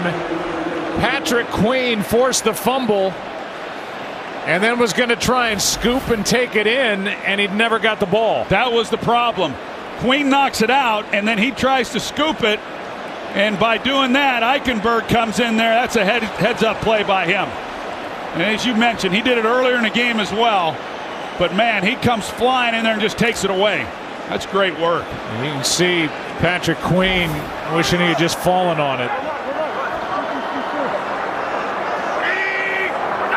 That's only the third career fumble by Tua. Here's a handoff to Gaskin to midfield. And a nice gain of 10. Third down coming up, 9 minutes left. Well, Patrick Queen, he comes in rushing, and they get in the same gap, so they totally turn that cutback lane open. Gaskins, it's been a while since he's seen a hole that big. He almost didn't know what to do. Third down and 8. Ravens need a stop.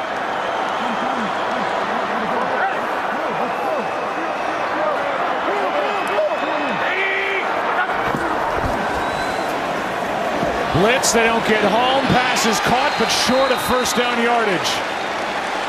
Another catch for Isaiah Ford. And Chris Westry, who just came up off IR, was there to make the tackle for the Ravens. Well, I mentioned it earlier. I think Brian Flores has done a heck of a job. There have been 3 big decisions in this game, the third being going with Tua at quarterback, and all 3 have paid off. And this is the 4th. Going for it here on 4th down, and can they pick it up?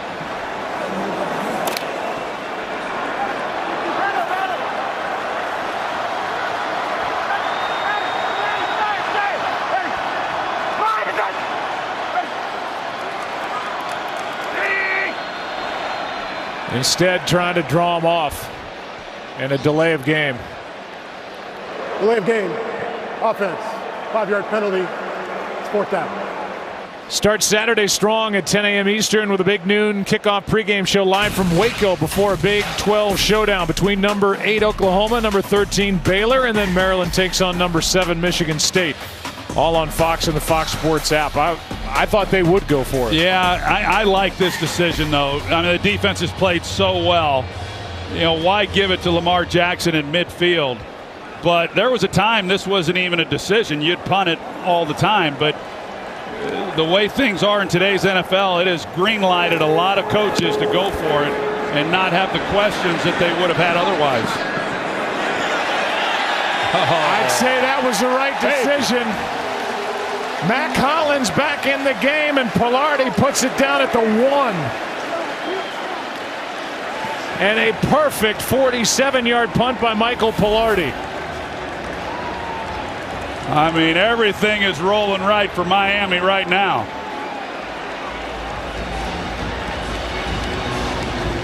Normally, how many times do we see this and the guy has his foot on the line or he can't quite get the ball, and that's the way it's done.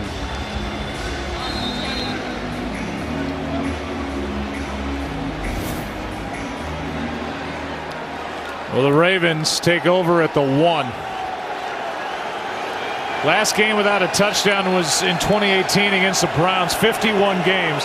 They haven't scored on their last 11 possessions. And they've got 99 yards to go to get in the end zone here. And they're backing out too. Miami's not, they're not coming with the all-out blitz here. And it's a delay of game call that'll move the ball back inches. Yeah, an inch. Before the ball was snapped, delay of game by the offense. Half the distance to the goal. First down. Well, there are a lot of interested teams watching around the NFL and specifically in the AFC. And in the AFC North with the Ravens on top, Pittsburgh at 5-3. And those two teams still have their 2-game season series to play. Cleveland at 5-4, Cincinnati at 5-4. Tight division. Marquise Brown with a catch on first down. You know, when Baltimore was huddled up, we got these guys, the big guys, dancing, and you never want to see that when you're the quarterback in the huddle. That means that they're feeling pretty good about themselves. And again, I mean, we've talked a lot about Brian Flores, but for a 2-7 team to be playing like this on a muggy night, having the fun they're having, you'd never know they were 2-7. Yeah, absolutely. This has been a night for Miami. 2nd and 3. Jackson avoids the sack and then throws low to Duvernay. And a flag comes in at the end after the incomplete pass. And it's thrown in the end zone. Yeah, here comes Ogba and right. Yeah, looks, yeah, he lands on a Baker. Defense number 55. 15-yard penalty. Automatic first down. That's the body weight of Jerome Baker. Yeah. And they'll call that every time. Every time. He picked him up, drove him into the ground, landed on him. That will be on the teaching tape next summer for every team to see. And after starting at the 1/2 yard line, the ball is out at the 23. Well, they got some room to operate now. And when you're backed up like that, you on an opposing stadium, you feel like the whole world's on top of you. Now, for Lamar Jackson, he can exhale a little bit and see if they can regroup enough to put something together. Duvernay, a catch, ducks his shoulder, delivers the hit to Byron Jones and gets 8.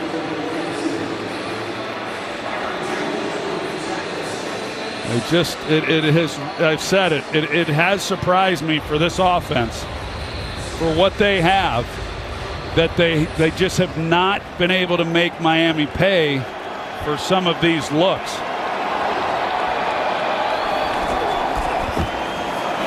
Jackson gets the first down. Ball is out, but they're going to say he's down. There is no fumble. The call on the field is Jackson was down on the tackle by Eric Rowe. Let's take a look.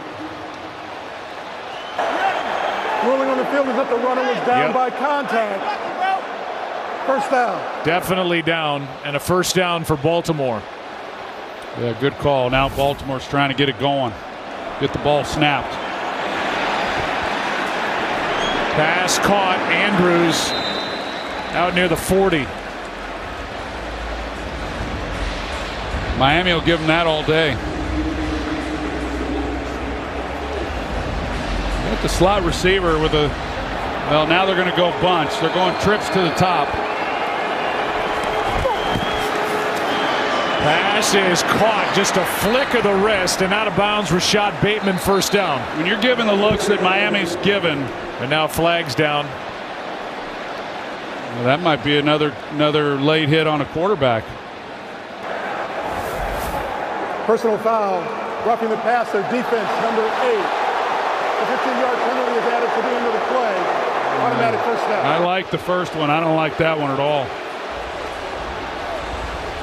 But we're seeing these outbreaking routes, and so, you know, the penalty, they're going to get a nice chunk here as they move down the field. He comes in and shoulder, you know, it's the shoulder pad and face man. I don't like that, but the outside breaking routes, that doesn't scare Miami at all. If they can get the ball to receiver going to the middle when there's no middle help, that's what they're worried about.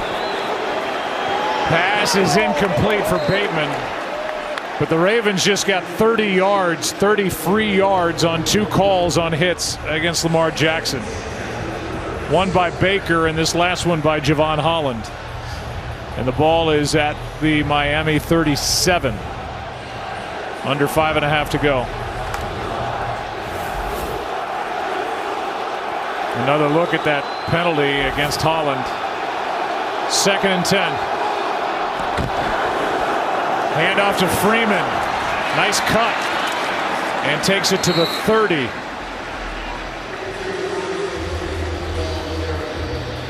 Well, after the win against Kansas City in week 2, John's brother Jim Harbaugh texted and said that was incredible. Enjoy the incredible. If they get off the mat after what's happened in this game, well, they haven't been able to do anything. He'll get another text from Jim. No doubt. Flag on the play as the pass is incomplete, and Marquise Brown looks like there's going to be a defensive hold, which will be an automatic first down. Yeah, maybe on Justin Coleman.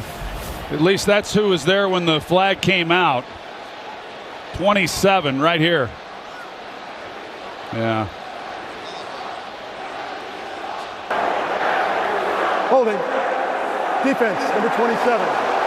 5-yard penalty. Automatic first down. We could have thrown about 6 flags on that play. That was Ben Powers with the grab of Jalen Phillips. Yeah, Ben Powers. There were some other holds back there in the secondary. Grab. First down at the 25. Pass caught. Bateman making a move to the 5. And the Ravens are in business, 1st and goal, 20 yards to Rashad Bateman. Well, that's what we talked about. Make one guy miss. And then, can you get it in? But that's a good job by Bateman.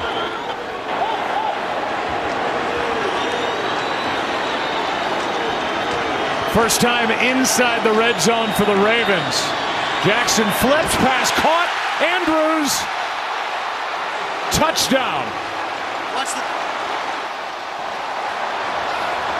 That had an odd look to it. A lot of people standing around at the end of that play, but it stands, and a touchdown to Mark Andrews, his 4th. Yeah, I think it was Eric Rowe. I'm not sure where exactly he is, but that he stops. That was just crazy. Yeah, I don't know if they thought they heard a whistle or what happened, but Rowe stops. He thinks the play's kind of dead. This to make it a 5-point game.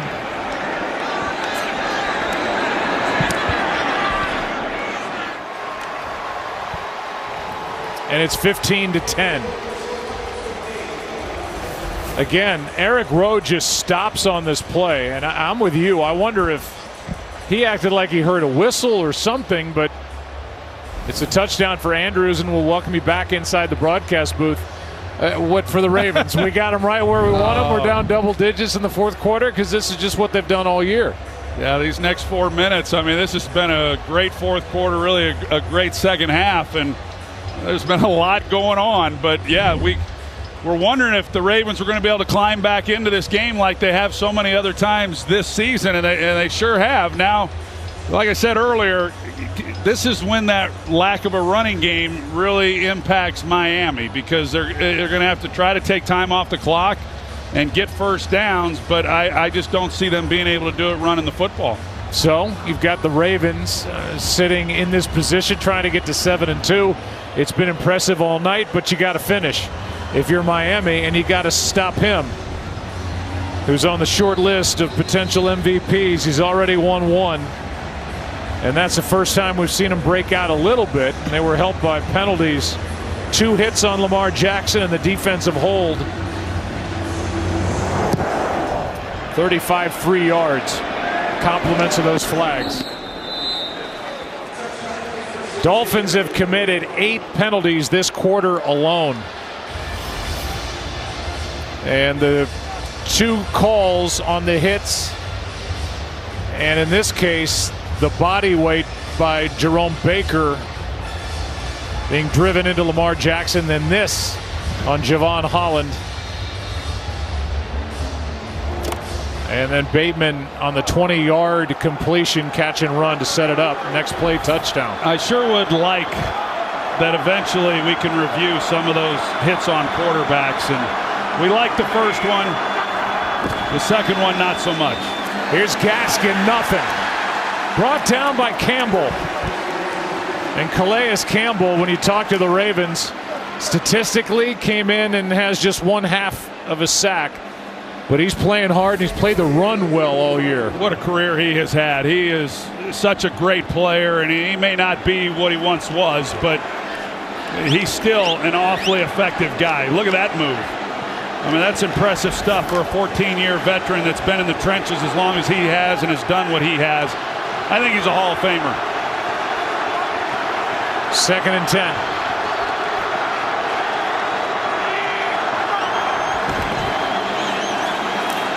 Tua throws wide open. Albert Wilson. And wrestled down at the 10. A complete bust in coverage again by this Ravens secondary. Well, you're going to see he's coming in motion here. He's dropping down. He acts like he doesn't see him at all. He doesn't know what's happening around him, and nobody goes with him. Chuck Clark's middle safety, but I mean, they're clearly locked up in man coverage, and I'm not saying it was Chuck Clark's responsibility. It might have been, but somebody is supposed to be running with him. It's a great job by Tua seeing it and getting him the ball. Hand off to Gaskin. Knocked down near the 3. A flag down on the near sideline. John Harbaugh is beside himself. 64 yards to Albert Wilson after we saw a 52-yarder to Isaiah Ford earlier in the game. Yeah, same deal. And the calls against the Ravens.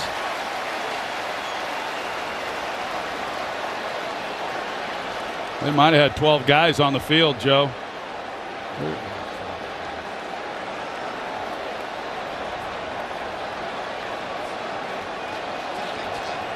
Let's go back to the 64-yarder to Wilson. Yeah. I mean, just these breakdowns that you mentioned it. Earlier in the game, a 50-yarder, Isaiah Ford. Last week, they gave up big plays. Before the ball was snapped, defense had 12 players in formation. Their penalty is half the distance to the goal. We will repeat first down. Please set the game clock to 2 minutes, 41 seconds, please. 2:41. The clock will start on the snap.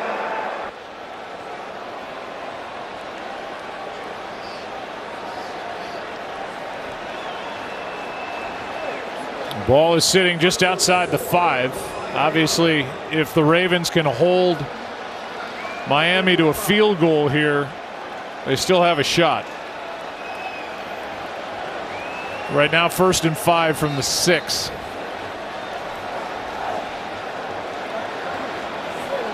Six plays of 50 or more yards allowed by the Baltimore defense over the last 3 games.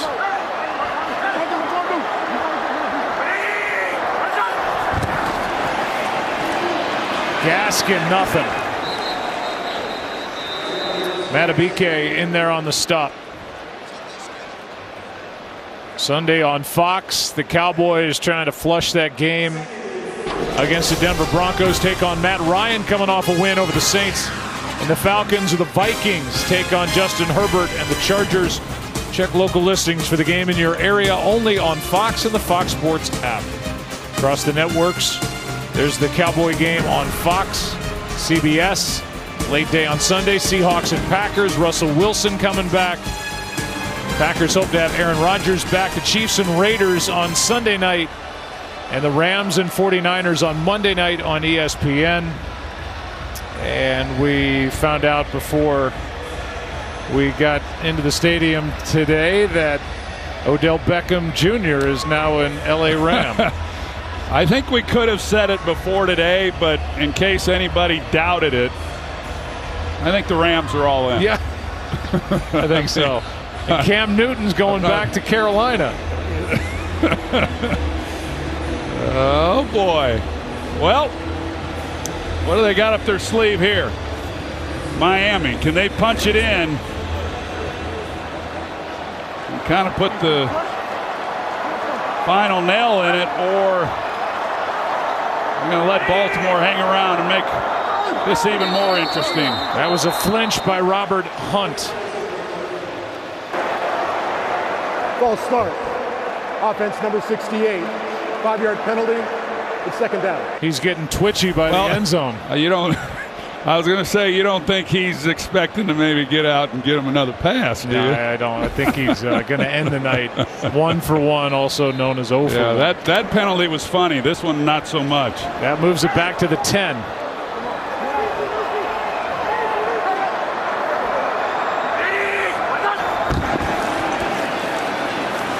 Gaskin. 3rd down. Timeout taken by Baltimore.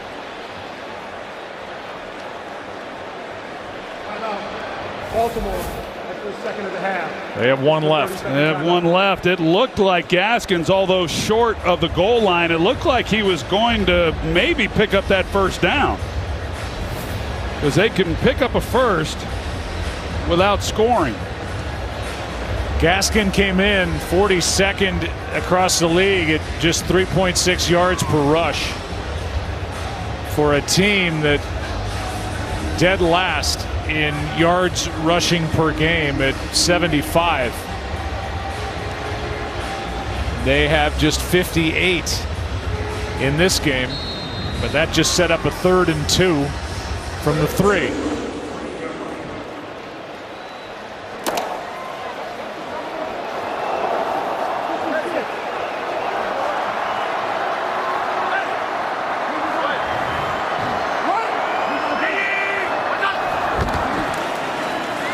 Gaskin, he has got a first down. No touchdown, but a first down. Tackled by Marlon Humphrey. That's good, tough running inside there. That's not easy sledding. It'll be 1st and goal for Miami from just outside the end zone.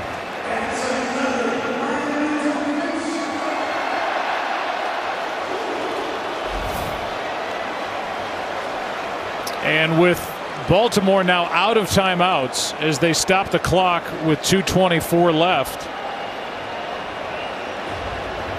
Here's Miami with a 1st and goal from just outside the goal line.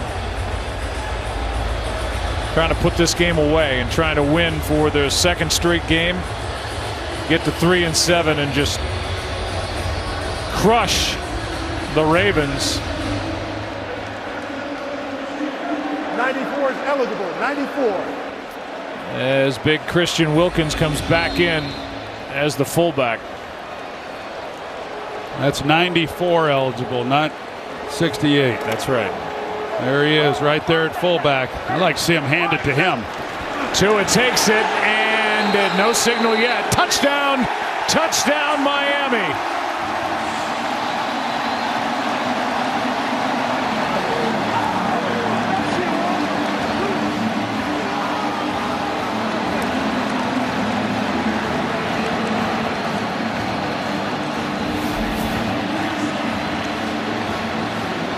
Third rushing touchdown of the season for Tunga Vailoa. What a job by Miami to be able to take that drive down the field and score. And for Tua Tagovailoa, who's dealt with all the rumors that you talked about earlier about Deshaun Watson potentially trading for him. Decision with Brian Flores to go with him at quarterback. And it's paid off. Been good to see him come into this game and do what he's done. The Dolphins, with their 30th ranked defense on the other side of the ball, came into this game knowing exactly what the Ravens were going to do to them. Right down their throat, running the ball behind Lamar Jackson, and it's the defense that's given the offense a chance to do what they've done in this game. This story is about the Miami defense. It is, and I just go back to the decisions that Brian Flores made in this game. The one to end the half, when he called the timeout to give his offense a chance when it looked like they hadn't done anything, and yet they drive the length of the field and settle for a field goal. He challenged the call that he won, that it didn't look like that would be overturned. And then he goes with Tua Tagovailoa at quarterback when Jacoby Brissett said he was ready to play. And so all three of those things paid off, and what a job his defense did for him tonight. You're right. The defense kept him in it. The offense was able to do enough, especially on that last drive.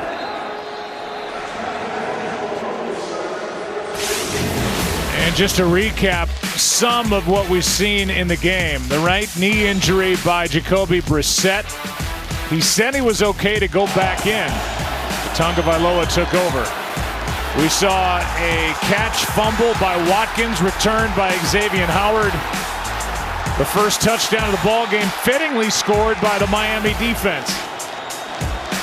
And then Lamar Jackson moments ago found Mark Andrews for a touchdown, but the Dolphins got the big 64-yarder to Albert Wilson, and Tagovailoa took it in for the Dolphins' first touchdown of the game by the Miami offense, and they lead by 12 as a pass is complete to Devontae Freeman for 8. Yeah, try to get this off before the 2-minute warning, but they're not going to. 2 minutes left.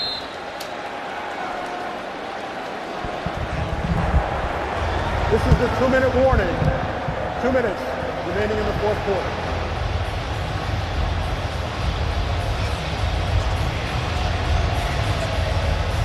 Some of the headlines around the NFL as we are now in week 10. Hard to believe. But Odell Beckham Jr. is now with the Rams, signs a 1-year deal. Cam Newton has come back around to the Carolina Panthers, and Russell Wilson is ready to return from the Week 5 finger injury that we witnessed firsthand, and coming back for a game against the Green Bay Packers this weekend. Yeah, I'm looking forward to seeing how Russell Wilson does. It certainly was ahead of the timeline that was given when he had the surgery, and to be able to come back and play. We saw him in pregame warm-ups going through the, I don't even know what you call it. He was going through calling the plays as though there was a huddle, and throwing as though he was throwing the ball, and I don't know, it all worked. There he is, ready to go. Had missed a game prior to that in his incredible career. That's amazing. For a guy that runs as much as he does and does what he's able to do, I think anytime any player is able to put together a streak like that, it's impressive.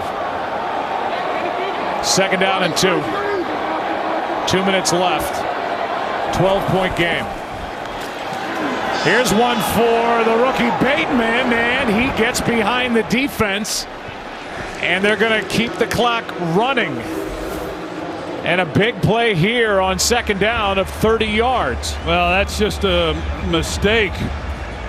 Byron Jones, that's the one thing you can't do in this situation, is just give up the big play. Ravens lose a few seconds off the game clock as they said that Bateman was down in bounds. Jackson clocks it. This game was 6-3 after 3 quarters. And we had more punts than points, and now 23 points have been put up in this 4th quarter.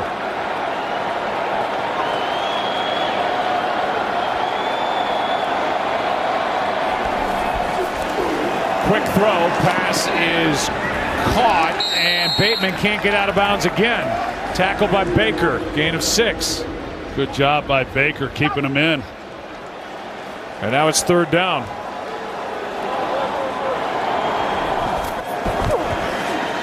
Pass is over the middle. They get the 1st down. Clock continues to run. Duvernay, 12 yards.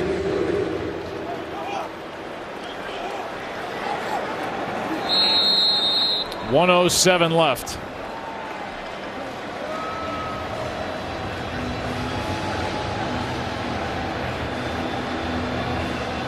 Coming up next, the Progressive postgame show.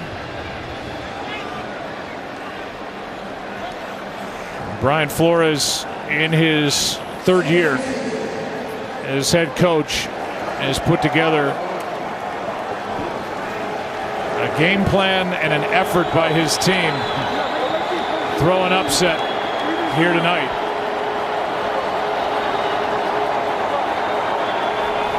Second down.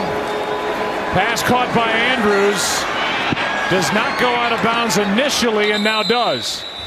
With 59 seconds left, it's 1st and goal from the 7. You think about it, Joe. We talked about it early in this game. You see that last play, that on a short week for Miami to get ready for this attack, it's hard in a full week. And then to do it on a short week and shut them down the way that they did. I mean, I think that's a lot better than even what the stats will show. Jackson throws incomplete. Chased by Brandon Jones, the safety. Well, Baltimore had outscored Miami the last 3 times they had met, 137-16, and won 8 of the last 9. And in Lamar's MVP year, week 1 of 2019, beat the Dolphins 59-10. But it's 22-10 Miami. 2nd and goal here.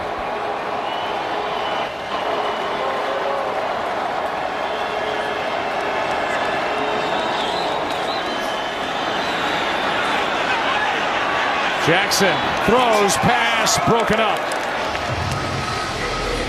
Tipped by Eric Rowe. Well, you start looking at the AFC North. Assuming, I don't count anything anymore, but assuming that Miami's able to hang on to this one, that division gets a whole lot tighter. Baltimore goes to 6-3. Pittsburgh 5-3. They have a game against Detroit coming. Cleveland 5-4. They're at New England. Cincinnati a bye, 5-4. Yeah, and Cincinnati, they beat Baltimore a couple of weeks ago. They then are only half a game back, and they're in last place right now. End zone picked off. This game is over. Justin Coleman. And what a night by this Dolphin defense. They won the game.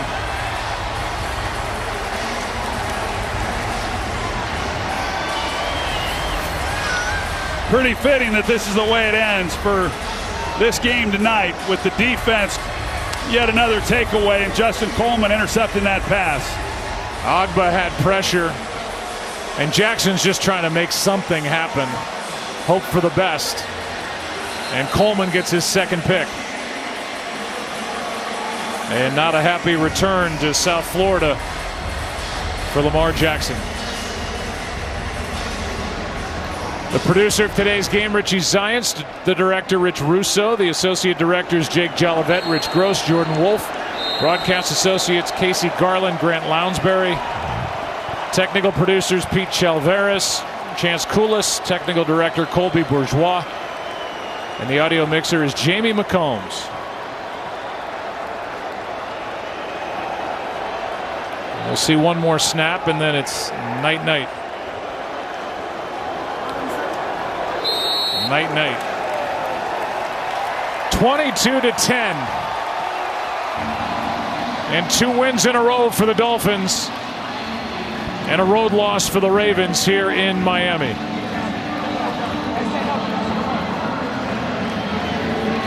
That should be a proud head coach, Brian Flores, who got his team ready to take on the Ravens. The Progressive postgame show coming up. 22-10 the final. Thanks for watching Thursday Night Football, presented by Bud Light Platinum.